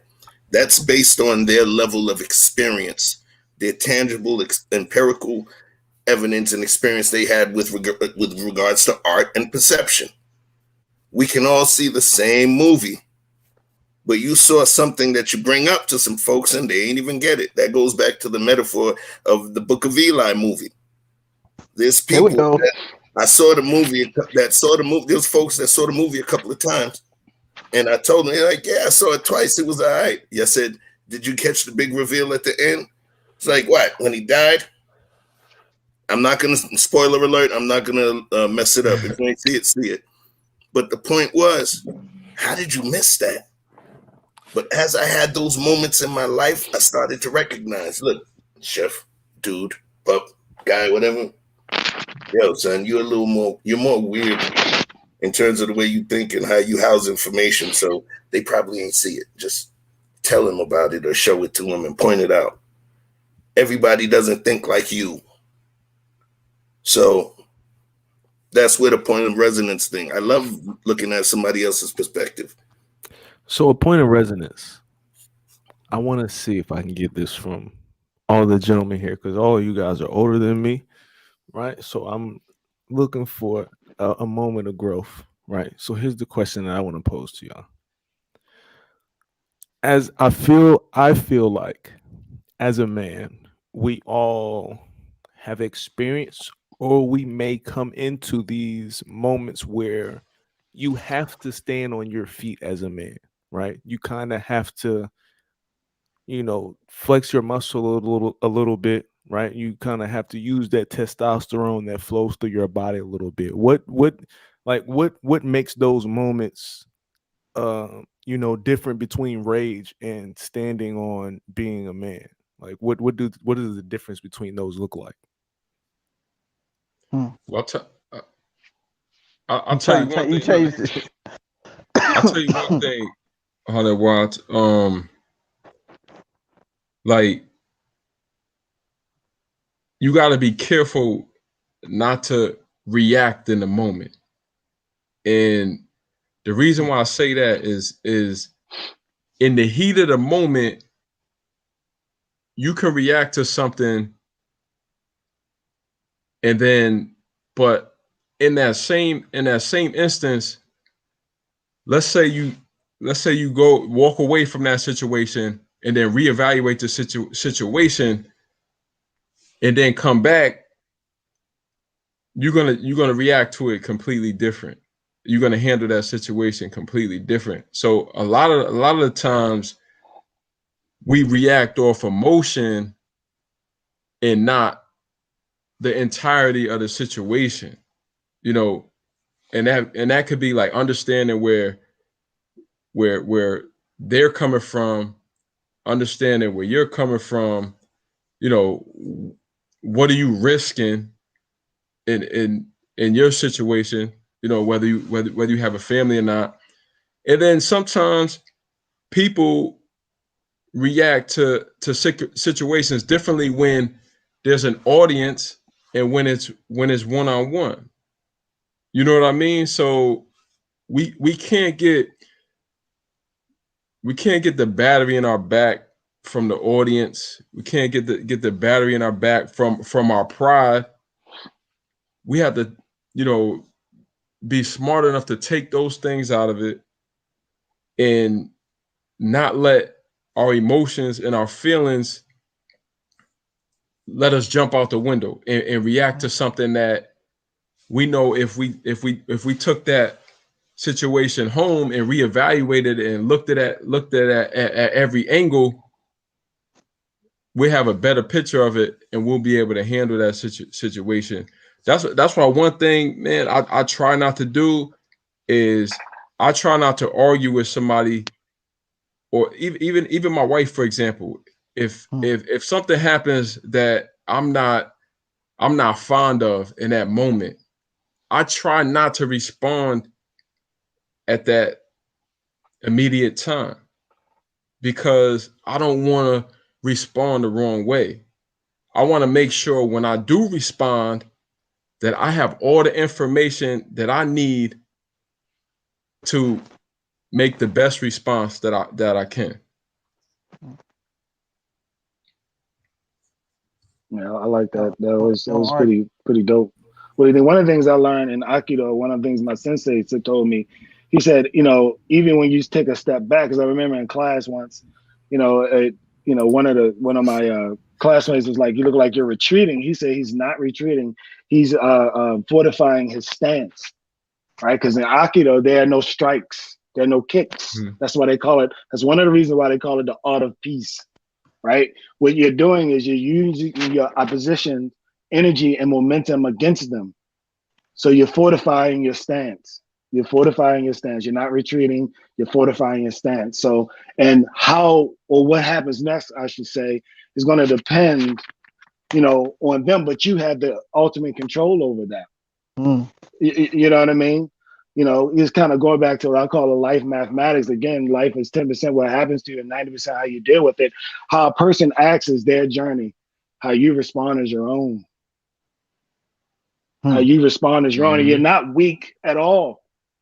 If stoicism is your main goal, which means domesticating your emotions, right? One is a master if they can have complete control of their emotions. So say some of the most badass people throughout antiquity and throughout history. Bruce Lee, Genghis Khan, Tecumseh. Those are some badass people, and one of the, in modern times, one of the most recent brothers that's kind of dealing with this particular issue head on is a brother by the name of Jason Williams out of Detroit. If I could shout him out, Chef, a couple of his books. Thank you. One of his books he had that I thought was very instrumental is Cry Like a Man, right? And his latest book is called Battleground. He deals with those issues about stoicism, about growth, about masculinity, all that stuff in his literature. But check it, he's like a 9th degree black belt in many different forms of martial arts. He's a kick-ass dude.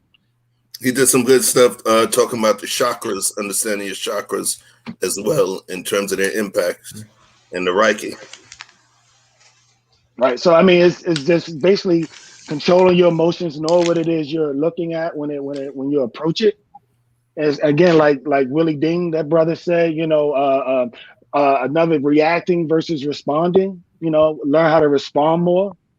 Getting all the information, like he said, not reacting right away, strictly on you, because a lot of times you're upset. And it's okay to add. I tell my 12-year-old this all the time. Okay, you can give a little bit of emotions, but don't make it your address. Right? Don't stay there. Okay, now you feel that way. You're good. Let's get up and let's get this done. Let's talk, and I'm glad you brought that up because what's funny is you brought up Jason Williams, and one of the things pretty much he's talking about going back to his martial artistry as well is balance. Yeah, understanding the different things that can create balance. Understanding even with the fact that he can crush someone with his hands, that they're certified registered weapons. Understanding that level of power and still moving with a modicum of grace, right?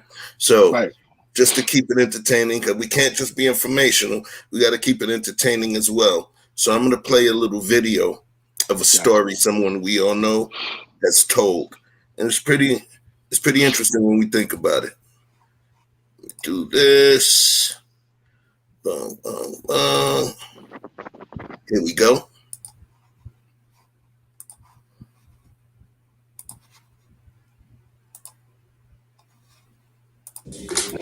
I was right there. What happened was, Nas ain't got a lot of people with him, but he got a lot of people with him, if you know what I mean. They're surrounding. Right at it, and I'm seeing him, and I'm knowing, because I'm a gangbang. I'm seeing big hands when he comes. Tupac got the whole death row in them. We riled up. I step away from him. Him and Nas right here. Nas like, what's up, Pac? Man, I love your music. I'm a fan. That's what Pac say. If you a fan, I dissed you, Jay-Z, Biggie. He named off a gang of them. I dissed all you on the song. And if you a fan and you ain't got no beef, don't say nothing. And Nas said, I love you. I never diss you. He shook his head and he hugged him. And when he walked off, Pac said, yeah, punk it. And in my mind, I was like, nah, he let us slide. He let us slide. Funny story. That's that ultimate power you talking about. Funny story. That story he's talking about was at the Source Awards. Oh, hold on. Let me turn this damn thing. Hold on. So the show, I'm wondering who the hell is doing that. I'm like, who that? Right. That was actually on my birthday at the Source Awards in New York. That situation took place. A lot of us were at the show. It was thick in there. It was extremely thick in there at that point. That was the night. New York don't got no love for Snoop Dogg. Okay. That night. Okay. So who was that? Yeah, that was my birthday. I'm in the your birthday? That was I was working. I was working. So let's talk about it. Anybody, what do you feel about that whole situation in terms of what he described, and then us understanding leveraging of power or a lack thereof? What do you think about that? That's the equivalent to a black belt or let's just say a 5th-degree black belt to make it more appropriate, and someone offering him a threat, he don't have to react and be like, I'm a 5th-degree black belt, you know what I'll do to you? He don't got to do all that. He just can laugh that shit off. It's like comedy to him because he understands that he don't even want to engage. You don't even want to engage with him, honestly. So he can allow you to stand in whatever that bravado that you think, which is why he can say, hey, he let us slide. We didn't let him slide. He let us slide. Because the truth of the matter is he did have the upper hand. So sometimes you know your emotions will play you right up out your life. Yeah, right. I agree with Vic because Nas had the upper hand, but he didn't have to let them know it, and he wasn't. He knew what he knew, and he didn't care if they knew it or not. You know what I'm saying? Just because he didn't have to prove what he knew to be true. They were in New York. Like Nas could have had the whole Queensbridge there. Death Row was out of town, and it would have been different if they were in LA or something. Then Death Row would have had the advantage. But at that particular time, even though Nas had the advantage, it wasn't important that he advertised that. Yeah. Those that know for and him, understand, they understand. Right. For him, the most important thing was him letting know that even though you dissed me, I still didn't diss you. I still love your music. You know what I'm saying? So I guarantee that hit Pac more than if Nas would have did a diss track, and put it out. I'm not saying Nas didn't do a diss track because he probably did, but he didn't put it out. You know what I'm saying? At least it was immediately expected. One of the things I like to read a lot, probably just as much as the Bible, is Art of War, because there are many different forms of warfare, right? One of the things he says that sticks out in this particular instance, actually two things. One of them is, appear inferiority, encourage their arrogance. Appear strong when you're weak, and appear weak when you're strong. Right. Right.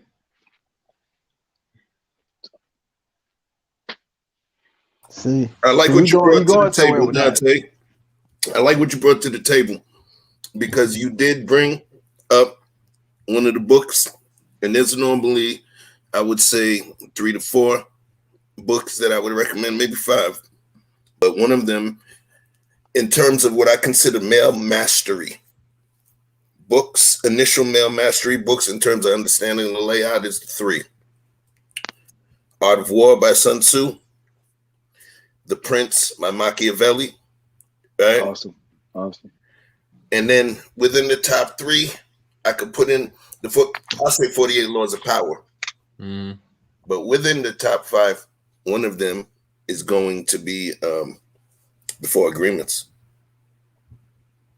The 4 Agreements is going to be extremely, extremely important because even though we talk about love and we talk about love languages, I don't think some people understand how our love and our communication related to it, how much it also impacts conflict.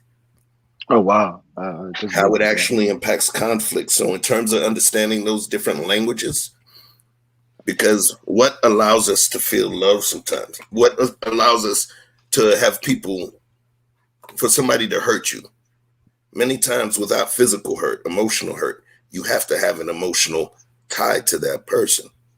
You get what I'm saying? So a lot of times pain or emotional hurt is rooted in some way, shape, or form to love. So in order to understand the love languages, we have to understand to understand how to handle the conflict with that other person, if we understand certain love languages, we might be able to figure certain thing out. And I want to say that while I'm saying that, I'm about to play something for you guys to kind of speak to it. And what's beautiful about it, it ties in to what Henry was talking about, Dante was talking about with the situation that happened with his daughter. All right. So let me bring this up real quick. Boom, boom. Share tab audio. Let's get it.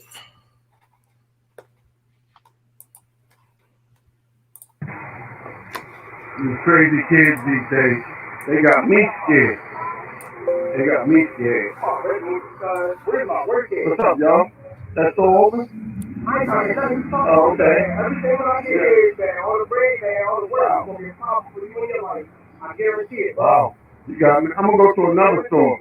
Yo, What's up? why you so hard, man? I'm big hard, man. You look like you only about 5. Yo, I'm gonna call you that, nigga. You look like you about, no disrespect. You look like you're about 11. Man, I'm probably old enough to be his pop. You don't even know. Wow, man. You know what you need? You need to cry. I need to cry, man. You need, listen, I'll tell you what, man. No disrespect, fam. I ain't trying to disrespect you. Go Home is a movie called Purple Rain by Prince. You ever heard of Prince? Watch those games. Prince, man. I'm saying you need to just get a good cry out, man, and get that thug, get the thug out of you. Come on, man. You got your mom, your mother and father still alive. Your grandma, you got a grandmother? Your that's your OJ. You just see let it out, man. You gotta let it out. You don't gotta be no good.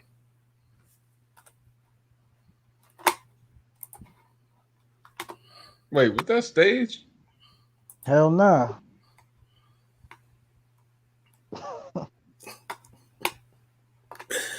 Dantes, he said he gonna purify himself in the waters of Lake Minnetonka. That's real.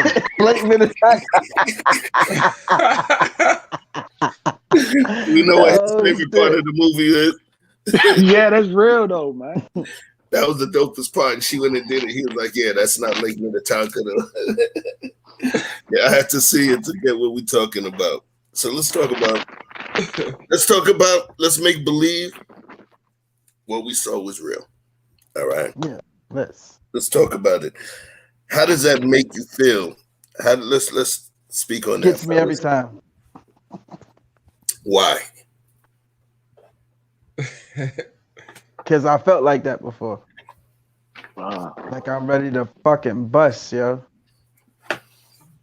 Say that. I don't know when or where, but I'm a fucking bust.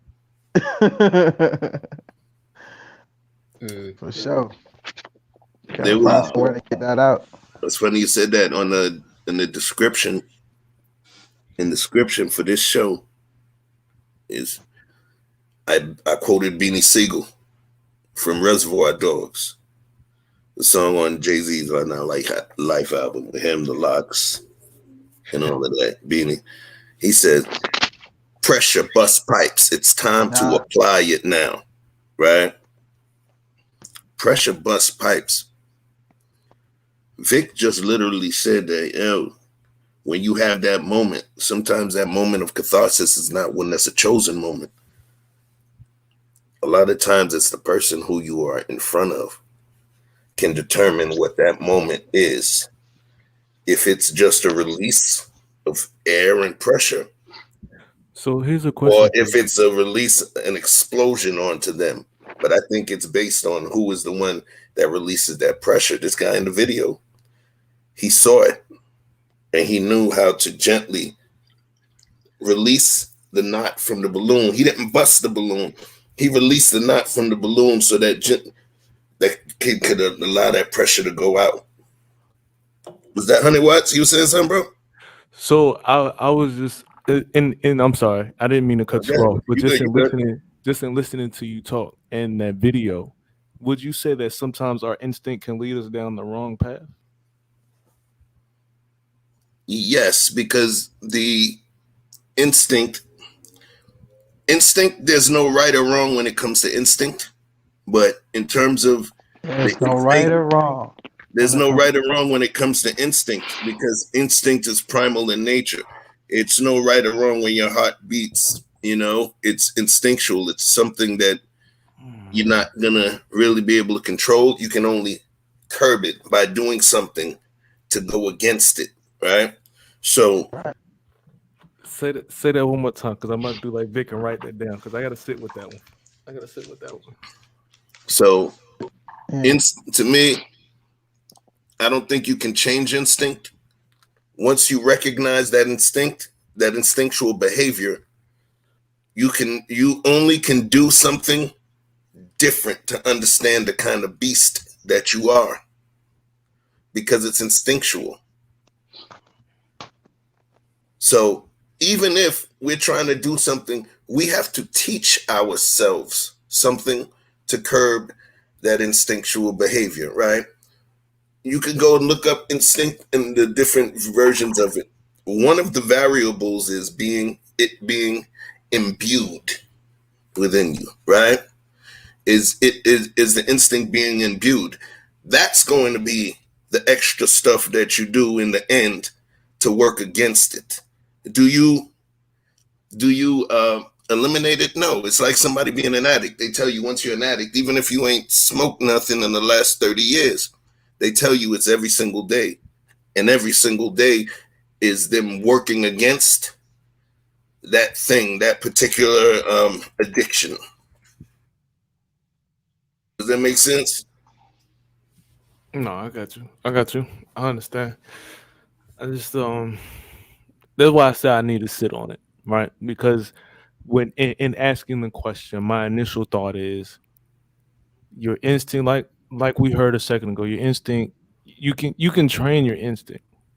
You can reprogram. I'm not sure again what word we want to use to classify it, right? Train, reprogram, readjust, realign. Your instinct can be adjusted, but sometimes your instinct is, like we just saw in this video, is based on your environment. It's clear this young man's environment. I mean, if we're gonna just look at the video, just based on the little bit of information that we have, if you're looking at this is probably the environment of maybe a single parent household.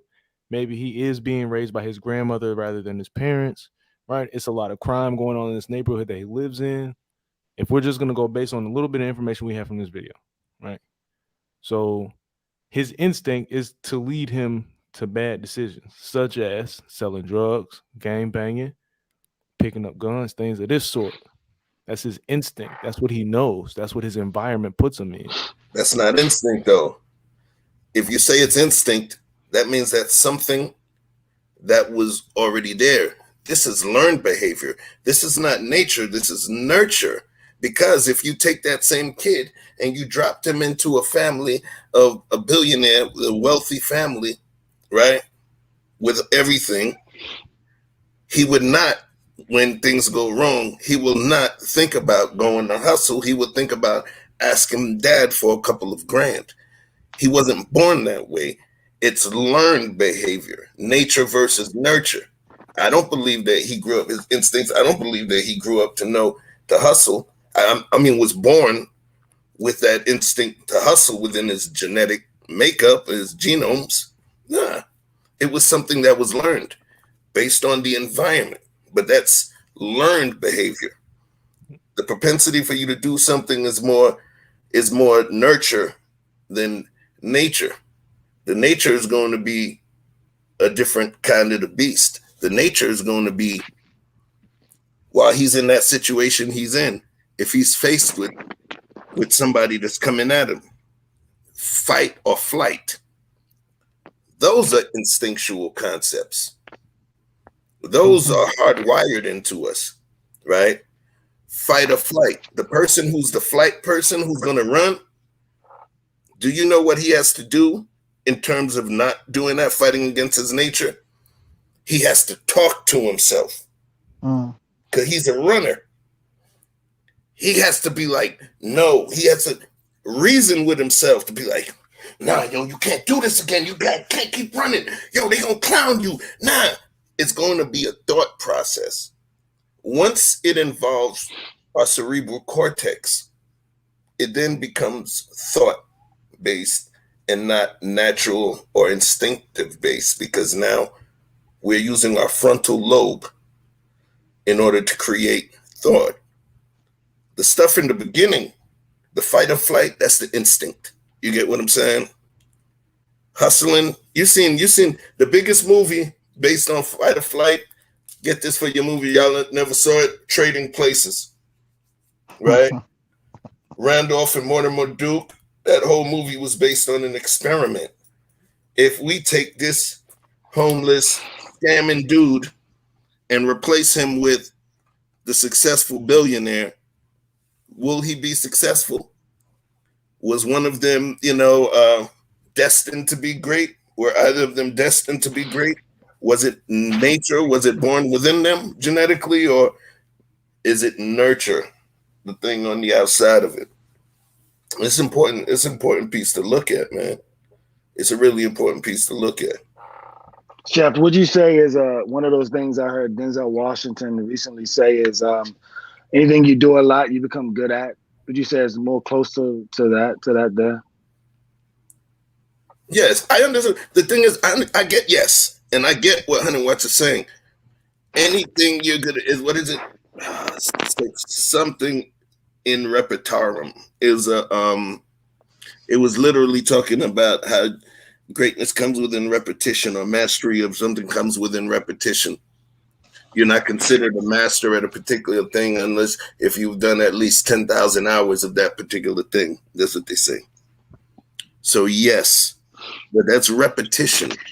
And what that is, it's still involving the cerebral cortex, because it is doing it so much that now it becomes replayed. But is it instinctual? No, it's not instinctual. What it is, I normally lose stuff. I lose stuff all the time. Instinctually, I always lose stuff because I forget certain things, blah, blah, blah. At some point, if I recognize that I have a certain propensity to do something, then what I'm going to do is I'm going to end up being the dude that when he walks from the car or walks to the car, starts tapping his pockets, right? I tend to lose keys. I tend to lose stuff or forget stuff on vacations, right? So I'm tapping my pants. I'm at the airport doing this move, like straight up and down. But that's something that I have to do in order to overcome a certain aspect of my nature. I'm a creative. I think a lot. So there's going to be things that I forget to do, or I may not do because I'm wrapped up in so much thought. So I have to do something with repetition to make sure I don't become subject to what my instinctual animal does, you know?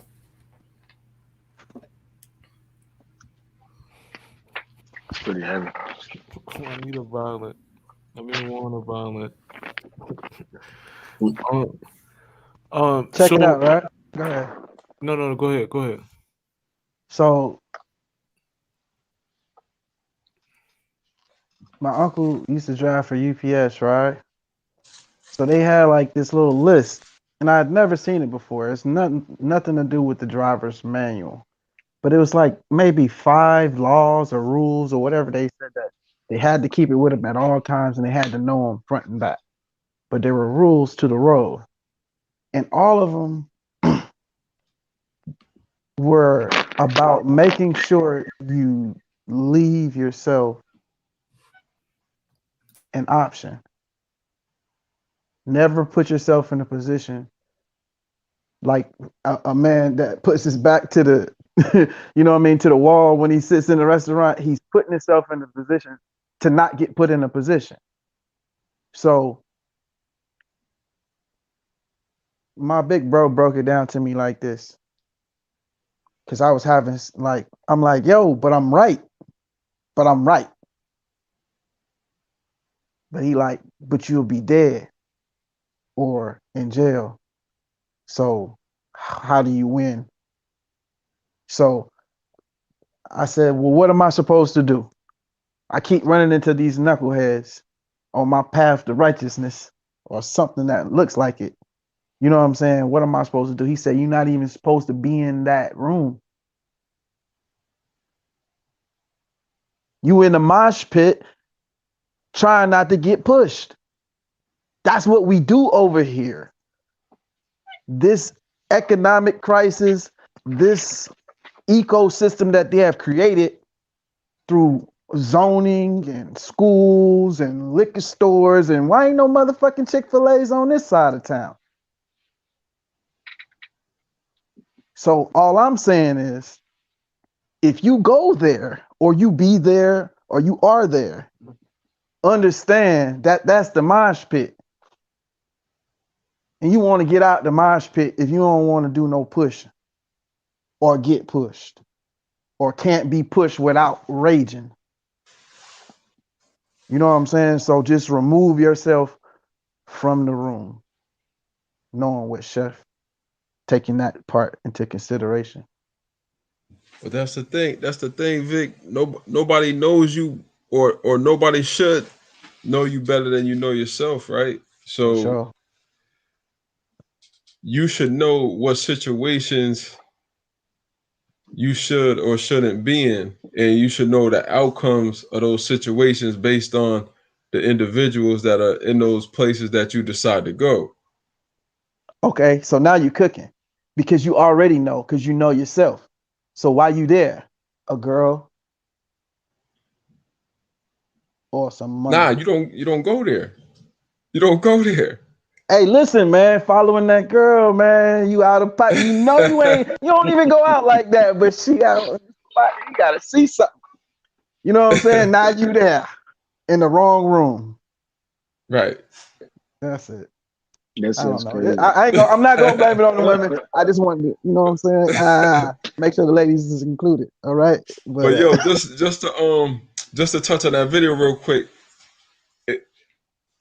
it was clear that all the choices that young man was making, or the decisions, or the tough persona that he was trying to portray, were all ways that he was using to not only protect people from seeing the pain that he was going through, but they were just disguises for him to just cover it up and keep people from seeing the time of him being weak until it couldn't be held in anymore. And so, you know, he held in his pain for so long that it reached the point where he couldn't hold it in any longer. But imagine if that same young man had a gun, and that wasn't an older black gentleman, but a younger one. Yeah. You know what I'm saying? The situation could have gone a lot different. Right. You know what I'm saying? That pain. You cooked on that one. Go ahead, fam. To give me your amen, Pastor. Go ahead. Nah, you got it. You got it. It's just. Yeah, that situation definitely could have escalated. It definitely could have escalated because in the person with the that was recording it with the camera phone, you see he didn't know how the kid was going to respond to it. That's why he tried to backtrack. Oh, I didn't mean no disrespect. Right. Because when the dude got off the phone real quick, when he got off the phone, he didn't know what was going to happen. Like, he didn't know what shorty had. Yeah. You know what I'm saying? Because he had pockets. Anything could have been in his pockets. But he tried to tell the kid, I didn't mean no disrespect. I didn't mean no disrespect. But that goes to Chef said earlier. He said that he's emotional. I embrace that. I embrace being emotional because I feel like a lot of times, especially when dealing with men, I've said it a few times, I feel like especially with dealing with men, the only two emotions that they express is happiness and anger. There's a whole other range of emotions that a man goes through within a 24-hour period. You have pride, you have embarrassment, you have happiness, you have joy. It's so many other emotions that men go through, and because they don't want to acknowledge or embrace or go through these other emotions, they feel like the only two they can show is either happiness or anger. So now because you have to be angry, you got to put this hard shell on. And as we've heard Cat Williams say in a comedy special one time, like, you gang banging on bacon. On Like, bacon? you just going through your entire day just mad and angry at everybody and everything because you don't want anybody to see your happiness as a weakness. You know what I'm saying? It's So sad. To me, actually, that's pretty sad. Yeah, exactly. That's Because pretty sad. these are natural emotions. Right. So Now you talking. you holding these things in is counterproductive to your health. You know, like, because look at it. What's the everybody says? Oh, you know, even these young kids that I'll be dealing with, they always say, oh, you know, crying is looked at as you being as less of a man. Right. You know, but you know, all these kids walking around holding in their tears, but that's what they need. You know, that's what they need in order to begin the healing process from what they're going through. You know what I mean? If it wasn't natural, then that's not something that you would be doing. So it's like when people go against nature, it's counterproductive, and you know, it's more harmful to yourself than it is helping yourself by holding in things like tears. You know, because sometimes you need that good cry, and that's what it takes. You know what I'm saying? When you've tried everything else, Yeah. it's that good cry that sets you back to zero, that grounds you. Yeah. So let's talk about that. And that's important. So right now I'm gonna have to say this, not just for us to pop collar, right? But to be clinical and to create a helping moment for those who may not know. Right now we're vibrating at a higher sonic level with this conversation. So if we're gonna be almost like the council in the Matrix, we have to create something for the mere mortals to understand. So in terms of action steps and stuff, or even aside from action steps, let's think about this. We're talking about emotional responses to situations. We're talking about mental aspects, psychological aspects, potential previous traumas, you know.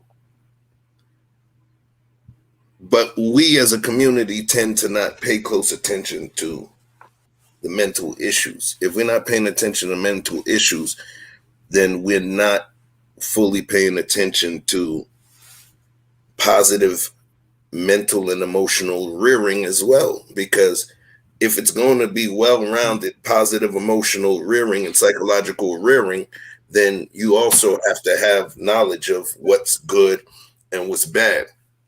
So now, do you believe, and this is a critical one, forget homeless people on the street. The situation, forget, no, not forget. Read that. I had to get you going. I know, you got that. Read them. But let's leave homeless people, psychologically impacted homeless people. Let's leave them out of it. In this situation, how are we really going to get to the young bucks that's out there doing all kinds of stuff if we don't even pay attention to the real psychological things that they're going through? You know, our community, oh, you know that motherfucker, he just ain't right. He ain't right in the head. Oh, nah, he just an asshole. Ain't nothing wrong. Not even realizing that there is specific psychological diseases, mental infarctions that cause things to take place, and they won't even see it.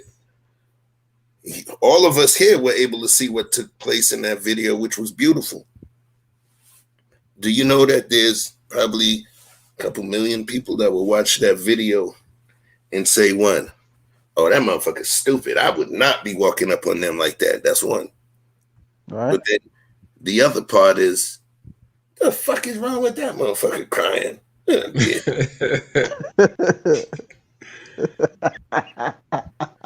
Go. And remember, we're going to go back to what Vic says. What if he was holding the gat at somebody? You get what I'm saying? So this is the action step. This is got to go back to the action step, man. Like, I think you said it. A lot of people don't want to have these highbrow conversations. You know, somebody wants their VCR, DVD player, or their TV to work, right? All right. But they don't want to. They want it to work, but do they want to learn? You know, working with diodes and transistors to go and do it? No, they just want it to work. But you can't use that same kind of mentality when it comes to people. We want folks to be a certain way, but we don't want to pay attention to how they tick. We want to race the car, but we don't understand how straight piping, you know what I mean? And putting the car on the dyno and doing all of these things is going to have a positive impact. Us understanding how that engine runs. But we just want the motherfucker to go fast. You want to go fast? You just wanted to go ahead, shake and bake. Changing the culture. Okay. So based on that analogy, you know what I'm saying?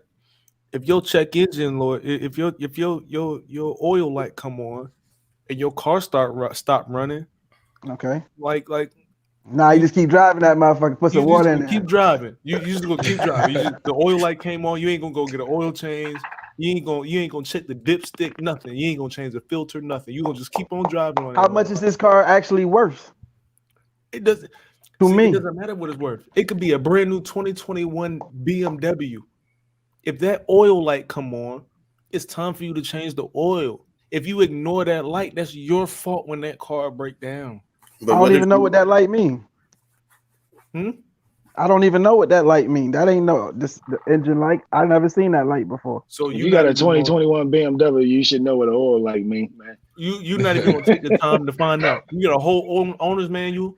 You got a dealership you can pull up to relate the analogy. See what you're saying is you got to put forth for effort. That's different. It's different. You know why? Because we talking about people. I know. Remember, that's what I said. Those things started before the car hit the road. By the time that vehicle, so there was one point where the only cars I bought was certified pre-owned. Not because I didn't want to pay for the original, but normally sometimes it takes within the first 5 to 15,000 miles sometimes for the engine to break in, and then so you could recognize certain issues that the vehicle has, right? So peace of mind, presence of mind. When it comes to the human being, though, they don't know. If it's a kid that has a particular issue, as they're growing, they're not going to think that there's something wrong. There is no light. There is no light like, my pulse is going up, my heartbeat. Okay, I'm starting to sweat. Oh shit, I'm about to kill somebody. It's for the people that it fully impacts. It's not going to be that easy because they would have had so much time on that metaphorical road before they saw a mechanic. You see what I'm saying? And they have to have that level of understanding. And what, they're gonna know about puberty? Hell no, that's a different vehicle now.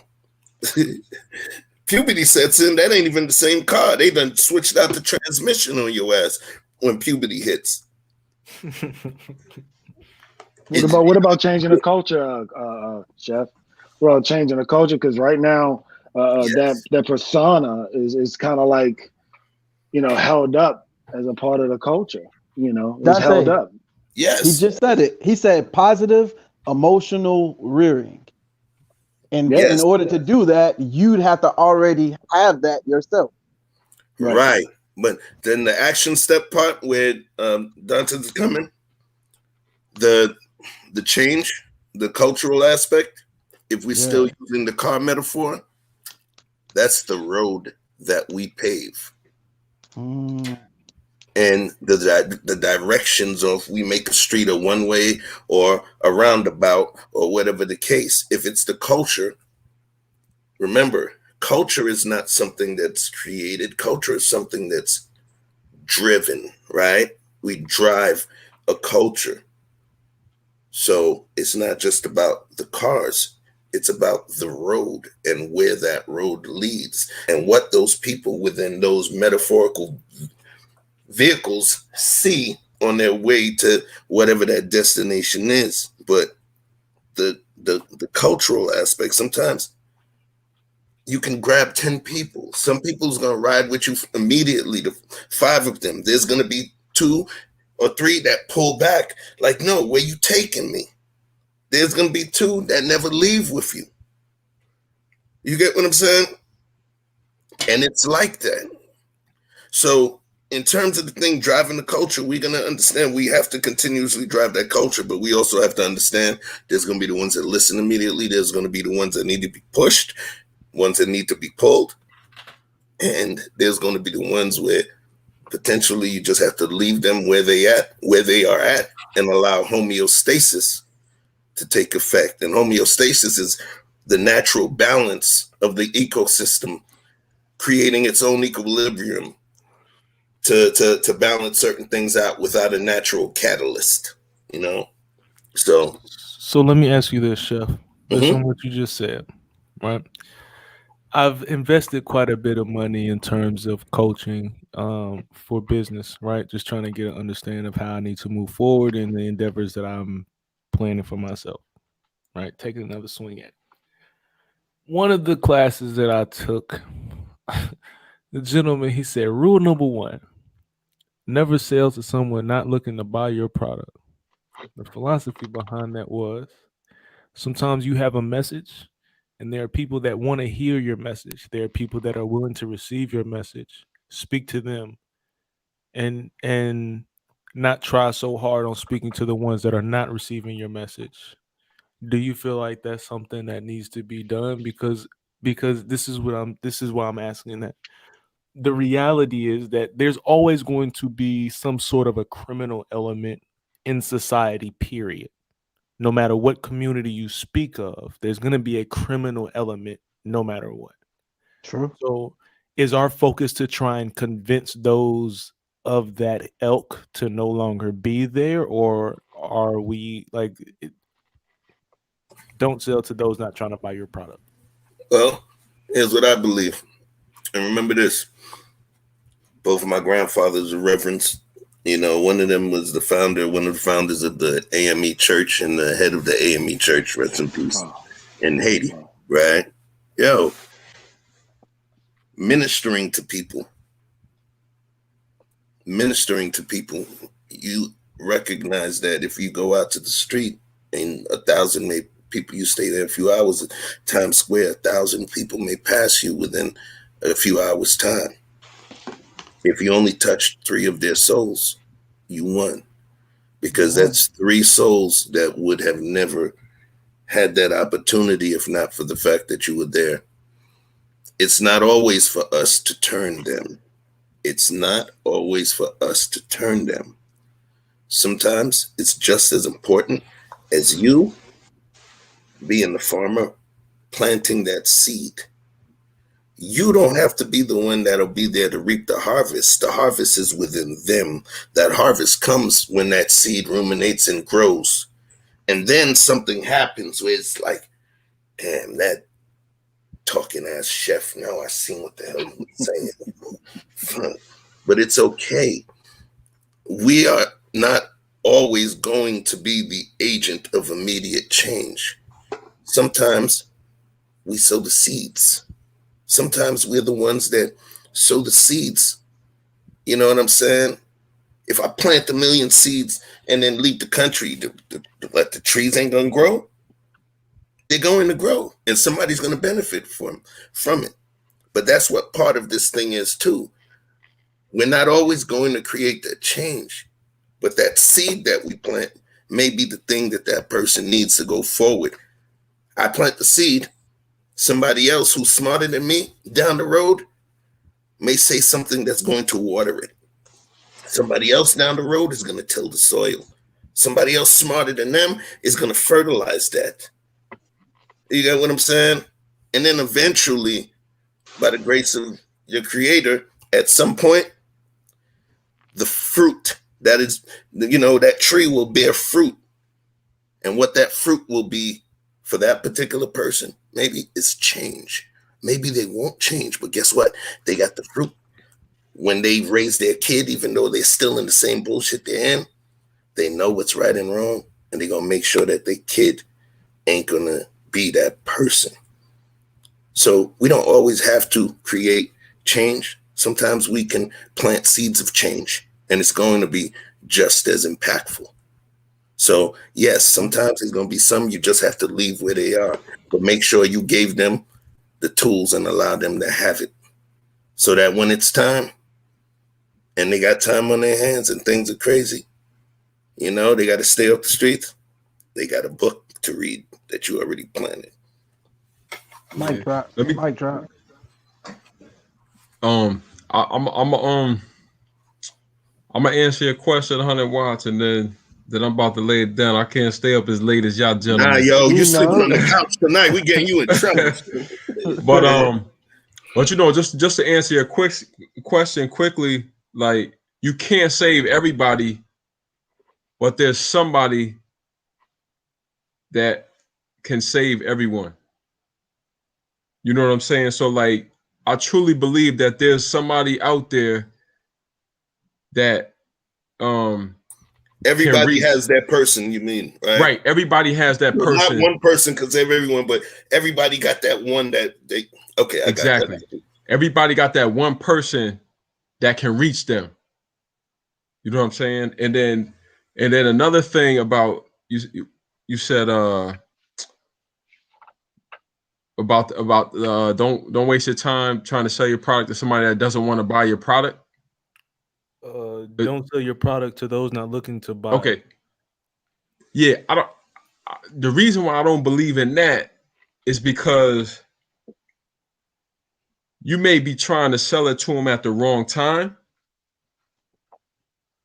You may have had the wrong approach, and you may have had the wrong delivery, which is the reason why they may not want to buy your product at that time.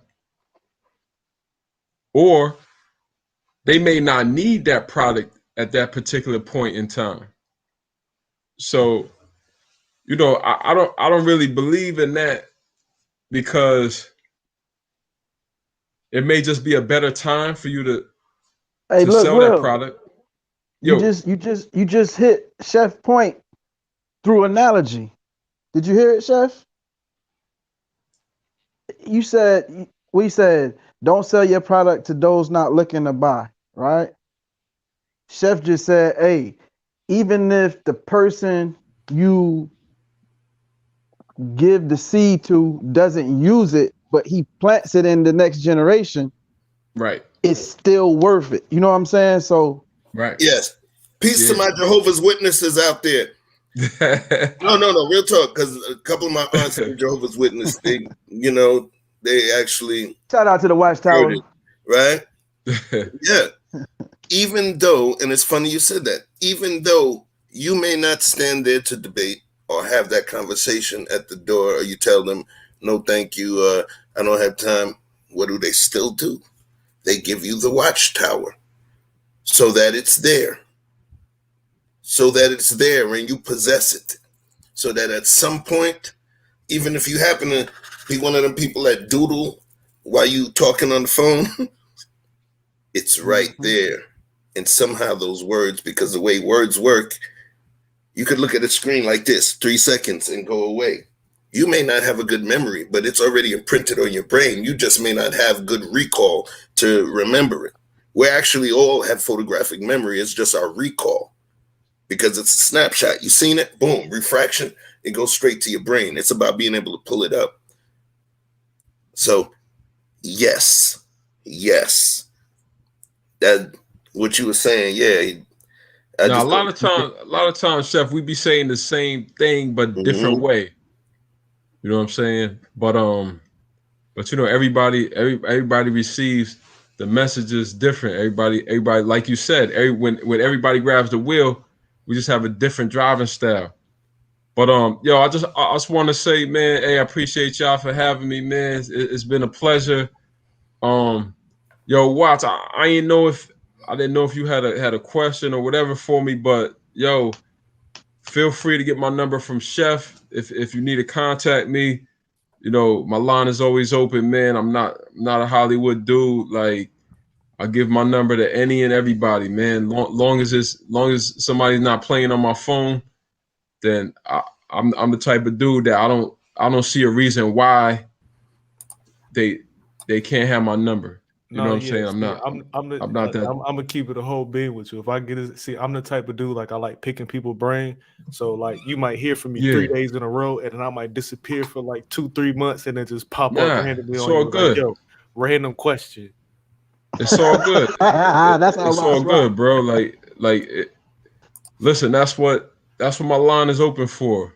You know what I'm saying? Like, and I appreciate it, Chef. You know what I'm saying? Like, what you said on the other show, on Conversations with King, man. But I meant it. You know what I'm saying? I know you did, bro. I don't say things I don't mean, and I felt it.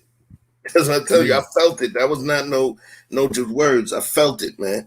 And that's why I said that it was important to be said.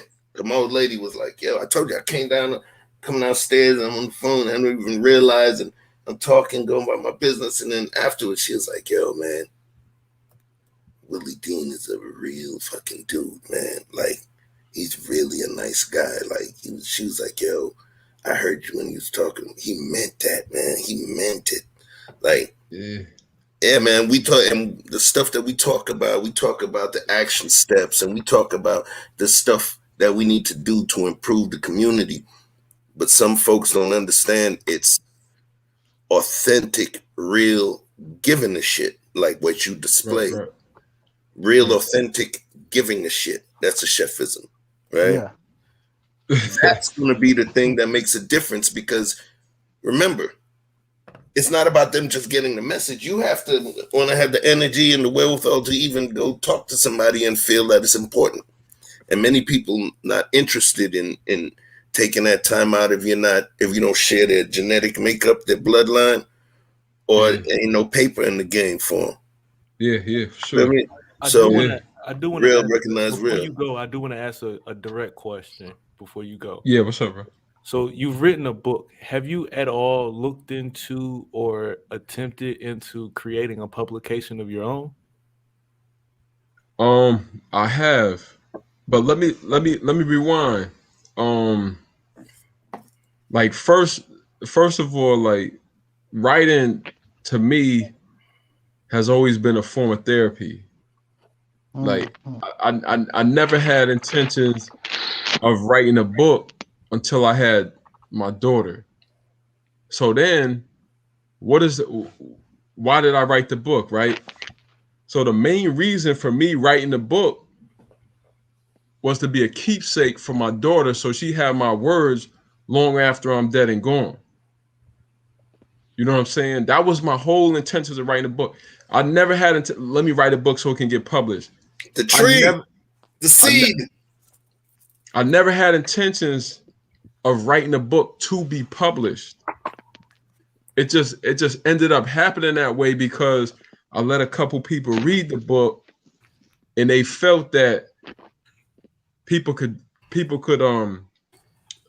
benefit from this message in this book, because the worst thing for a child would be to not only not have ever been loved, but even worse, for a child to be loved and not be able to recognize that he or she is loved, because then it's no different from that child not being loved at all. You know what I'm saying? So you have a child that isn't being loved, But then you have a child that can't even identify when they are being loved. What's the difference? You know what I'm saying? So the book, the whole intentions for the book was not to be out here and be on Amazon and you know, telling people to purchase my book. My main purpose for writing the book was for a keepsake for my children long after I was dead and gone. That was my whole reason for writing the book. The beauty of it though was for them. It was a seed you planted within the yard of your children, right? But the beauty of it is, because it's a publication, everybody within their proximity or proximity of the words from your book are going to bear the fruit of that seed that created the tree that created those fruit. So what's happening is, this is an unselfish gift, because you're giving them a gift where it's a gift with multiple pieces to it. You get what I'm saying? Right. It's the gift where you're giving it to them, where they have that sacred thing that gives them one knowledge, understand your words, and then also a pride within their dad, right? But then also what happens is, because of the venue or the medium that seed was sowed into, it's actually planting multiple trees that other folks are going to be able to benefit from, you know? Right. And that's what I think is going to be another conversation too. You know, when we talk about action steps, that's going to be another one. How do we sow seeds of progress? Based on this conversation, I'm going to write that down. How do we sow seeds of progress? Action steps, you know, because it makes a lot of sense, man. And you just gave one, which was your book. Yeah. Well, yo, I appreciate y'all, man, and you know, I be following, you know, when I can. Like, I was gonna ask you, Vic, where's the glow lights, man? Where's the glow? Oh, he in the West Wing. You know what I'm He in the West saying? Wing today. I know you be having the glow lights, man. I was watching, man. I don't catch every show, but I caught enough, and y'all like what y'all doing, and keep it up, man, and hopefully, you know, you guys continue to grow and are successful in the ways that you guys would like to be, and also Henry, I appreciate you, brother. Dante, Yeah, appreciate your contribution too as well, brother. man. And but Yeah, yo, I'll let like, you when I smile at you, man. but yeah, like Chef, man. I mean, I don't know if I could put it in a private chat, whatever. I know sometimes these platforms, like, they don't allow you to put your number or whatever. But I got it. You don't got to do.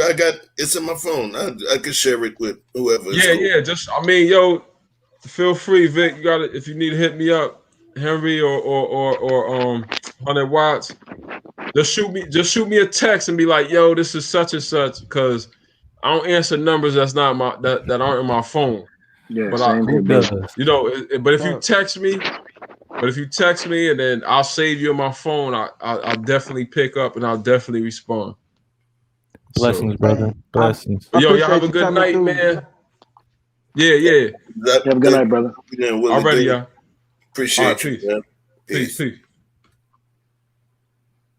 Fellas, yo.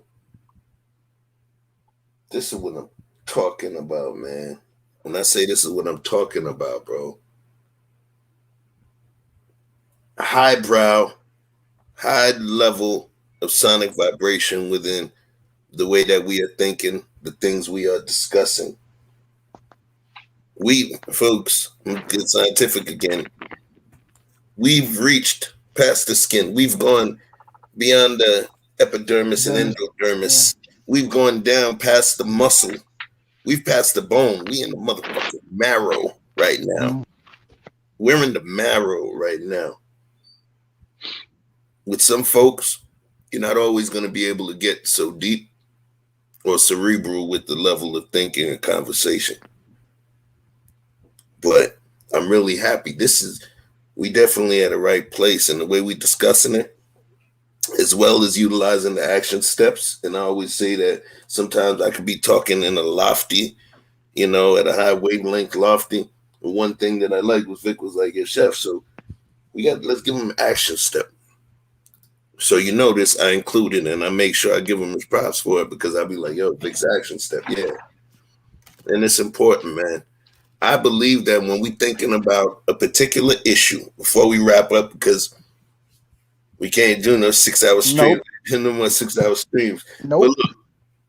But look, when we thinking about problems and problem solving or something that's a problem, if you think about action steps, particular action steps, you may not get it right. You may come up with one and then somebody be like, "Man, get the fuck out of here." Come up with a few, you might just knock them down yourself.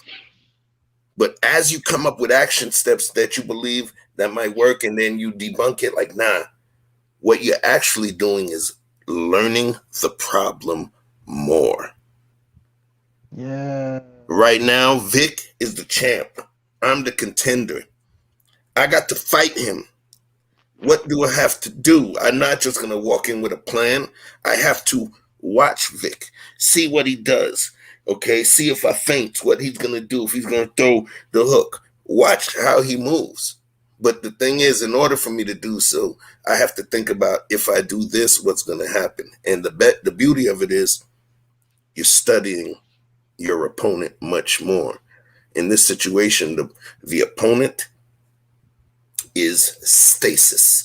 That means being in one place, because you're trying to move to something else. You're trying to create change. So the opposite or antithesis of change is stasis. You being in suspended animation. You get what I'm saying?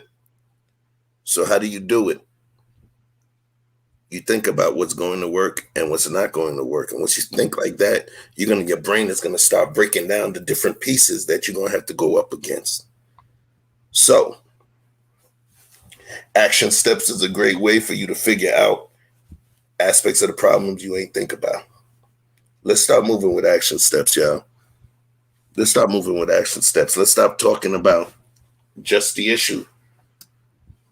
But let's start talking about the things that we can do to positively impact that issue or create the change that we want. They say, be the change that you want. We also have to understand, and also not just being the change, but creating the change, and how realistically in the environment and ecosystem we exist in right now, not the 70s or the 80s, So does anybody have anything else on that topic before I start to let y'all give you shout outs?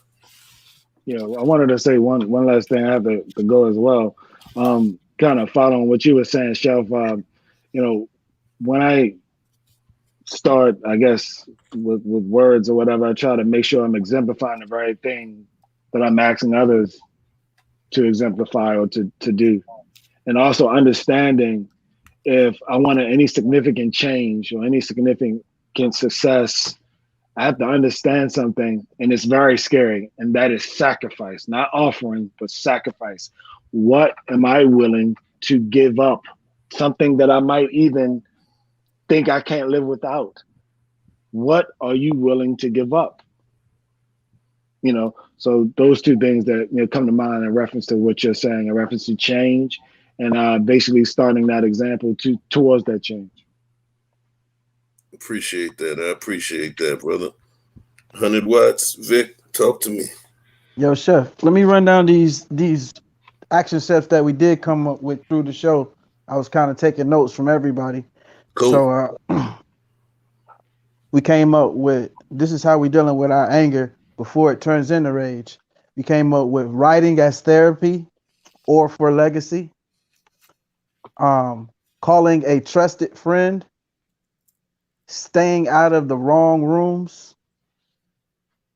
Not bottling up emotions. Participating in combat sports. Put your hands in your pocket. If you're in a situation, listen, put your hands in your pocket. step away, remember you don't have anything to prove, situational awareness, and don't argue. So if you can use any one of those, it'll probably put you in a better situation than you would if you didn't. So, oh yeah, by the way, we had some books that we went through. The Prince, 48 Laws of Power, The Art of War, and The Four Agreements. And I'm pretty sure you do a Google search, that'll tell you all that you need to know about how to find those. Maybe we'll do a raffle We cite or our something. sources here, YouTube. We cite our sources, okay? Yo, that's wild. I'm supposed to be the old dude, but he's the one that he got the pencil. Hold on, let me write this down. Hey, Chef, can I add one more book to that? To help me out a great deal. The Book of the Five Rings by Masashi Miyamoto. 5 Rings? The Book of the Five Rings. The Book of the Five Rings. Come on, you can Chef. also Why go you on turned YouTube up like and do that? the audio Like you books. know what that is. Chef, you read that already about 8 times? That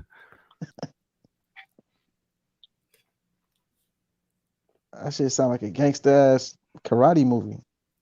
It's just some pretty tight stuff. Book of the Five Rings.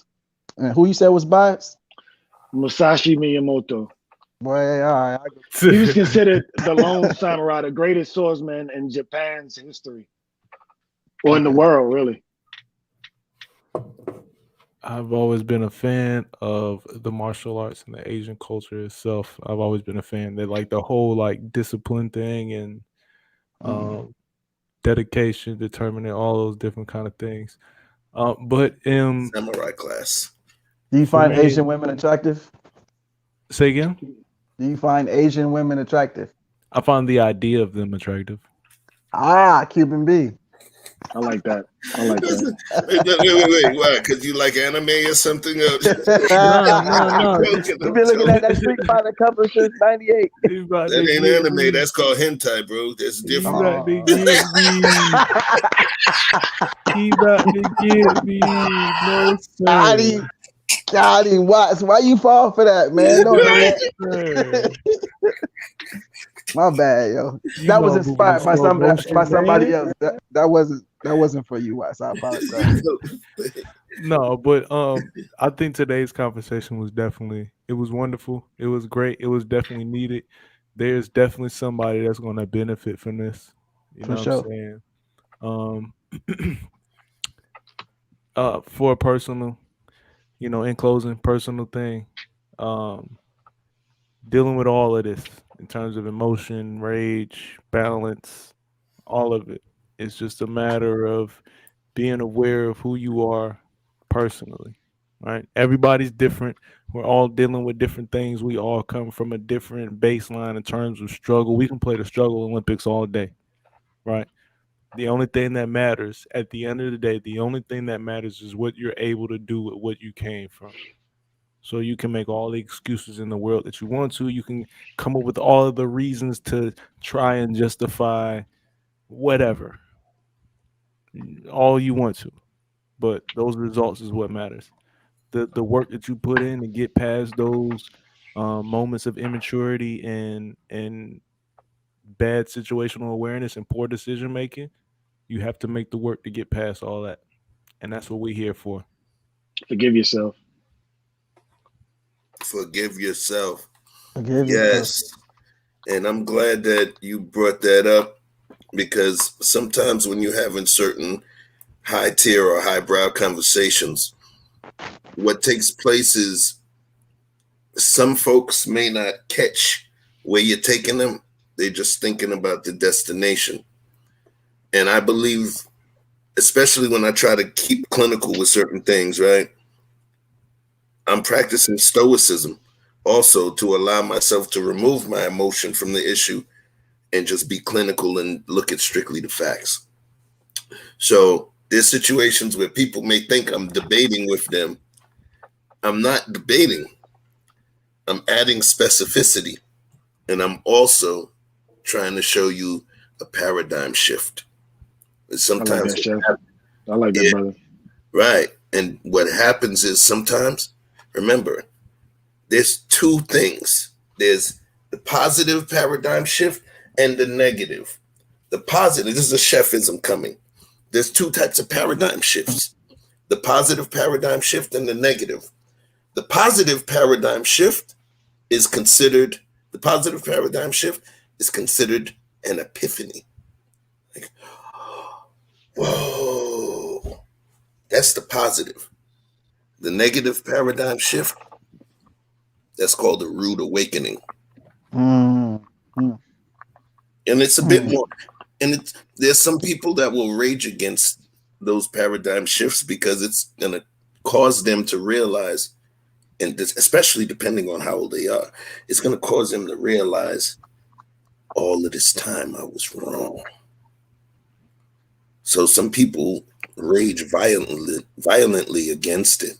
You remember in the Matrix, the dude said, yo, yeah, give me that money and I just want to make sure that I don't even know that the Matrix exists. It's the Matrix that we create for ourselves sometimes. It's a fake place of safety just because we know it, the tower. So anyway, it's something to think about, man. Let's be comfortable. Let's find comfort in being uncomfortable. Let's shake up the tower. Let's move from within that space of just pure mental safety and start thinking differently. Think about the dynamic differently. Give yourself your own paradigm shift. Take in some information. Do some shit that you wouldn't have normally done. Not drugs. Okay? Unless you're smoking them with me. Nah, I'm joking. I'm joking, y'all. All right? But what I'm saying is try to be the source of your own paradigm shift. Dig. And at the end of the day, you may not find nothing, but you're going to be a lot smarter than you were before. So, yo, man, that's all I got. Thank you, Vic. Thank you, Henry Dantes. Thank you, brother. Watts. Did everybody give their math so that these folks know where they need to go and hit subscribe and like after they hit subscribe and like on this piece? Watch, you kick it off. Oh, you just want me to hit my shit? What's happening, what it is, I go by the name of 100 Watts. I love those that love me. Look, this is what I need you to do. Search Earning My Stripes Podcast. Earning My Stripes Podcast. Go to YouTube, search that for me. Hit subscribe. Hit that bell so you get the notification because we dropping plenty of videos. We have 4 different shows running on our network right now. We got Pops Knows Best, Earning My Stripes. You have the news, and I have 2 more shows in the pocket. I know I said 4, but I'm holding on a secret surprise coming soon. Okay, hit the bell, hit subscribe, like the videos that you see, comment. Don't be afraid to let me know what you think, even if you don't agree with anything that we talking about. Comment, let me know so I can talk about what it is that you saying I'm wrong on. Okay, I love those that love me. Follow me on Instagram and Twitter at 100watts_2fly. Y'all be easy. You got it. Y'all be blessed, man. Y'all be blessed, man. You guys are necessary. You matter. And Chef, man, I'm just glad at this particular point that I even know that you exist, brother. So I want to say thank you for your input. I found you out on the conversations with King, man. And again, I'm just appreciate for your mind, for your words, and your perspective. So, and brother Vic, I've never met you before, but man, you're necessary. You matter, and I appreciate you as well as 100 Watts, man. And the brother Dean as well, man. Great brother. I love his contribution, man. He matters. He's very necessary. So y'all be blessed. Y'all have a good night, man. I appreciate you, brother. Yeah. It's your turn, Vic, or you in already? Yeah, it's on me. All right. Yeah. It's your boy Victor Freeze. Just look me up at Victor Freeze Music. If you go to the About tab, you'll see my link tree, and you can find more of my music and other product there. If you want to contact me directly, you can go through that same link tree and find my Instagram, as well as our Facebook for the Truth Pill Community Garden. So just give us a holler if you need us directly. If you need to email one of us directly, go ahead and feel free to do so. And we'll get back to you as soon as we can. We out here. This is real people. This is real emotions. This is real conversation for a real community that we building. So, maybe we can start something that can be replicated. I ain't trying to stop nobody else from doing nothing. I just want them to see the blueprint and use what we put down to build on. I love y'all. Yep. Yo, it's your boy Chef, and this is a real one. Almost 3 hours. We're not going to be pushing them, stretching them, unless the engagement shows that it's required, as well as the organic nature of what we're talking about shows it's required. We put in some work tonight, but in terms of the work that we put in, I believe that it's very tangible, and I believe that when we chop this thing up here, it's going to be some really salient points from different minds that's going to work. So I rock with you guys. I appreciate you guys understanding the organic nature of this channel. I do a lot of things, so sometimes I do a lot of things well. So sometimes it's kind of hard for me to master one thing and just go with that. So I'm trying to create the right niche, the organic nature for this channel. I appreciate all of y'all participating. Going to be doing some more food stuff. What's happening is in a few days, I'm actually going to doing some more footage because I'm going to be out in Vegas for about a week, right? So, we're going to do some, because I get comps here and there too. So, I might do a little hotel room tour stuff as well as restaurant, because Vegas got that food, man. They got that food. And I may end up even recording me at the slot machines. Can't record at the poker table and the roulette table. So we're going to have some fun, man. Stay tuned. Make sure you subscribe. Share it on Facebook. Share it wherever the hell you want to share it. Just share it. Allow somebody else to get some blessings from, if you believe it's a blessing, allow yourself to get some blessing from that too. All right. Just the guy who gives I think I might do something tomorrow. I'm not 100% sure, but we're going to figure it out. Gentlemen. Hey, Chef. Yo. I was told that this was supposed to be a smoke show. I came out here on the block. You know what I'm saying? I ain't going to show y'all what I got. You know what I'm saying? But I'm out here. I'm ready for the smoke. So the next time we do a smoke show, I want some fire. Yeah, on the block ain't wanted. She said that she had to run to the concert, but I think when she heard you say you was with the violence, she was like, "No, puppy, I'm out." She said, "No, puppy, no." Jen ain't running from no fight. That's a thing right there. Right. Well, yeah, man. It was supposed to be a smoke show. I created the ring. I wanted everybody to come through. But what can I do? I tried to do a gang fight, a smoke show in the House of Love. Who knows? You know what I'm saying? I guess it's right. It's in the House of Love, so the gunfight turned into a pillow fight. Well, man, ain't nobody really with it when it's time to get with it, but when it's time to chill out, they be loud and moving crazy. Oh, no, they'd be like, "Nah, I ain't doing no smoke show and chef shit," so he could sit down and scientifically break down the way I throw a motherfucking punch and how I know, and ask me about relationships with my mama and shit. Hey. But hey, we tried to make it a smoke show, but love prevailed. Love, progress, and the opportunity to create change prevailed. So guess what? If you want to call that smoke, we smoked that loud pack tonight. Okay. Because that's the real high. Thank you, y'all. Right now, we're going to shut this baby down at 3 hours exact. Peace.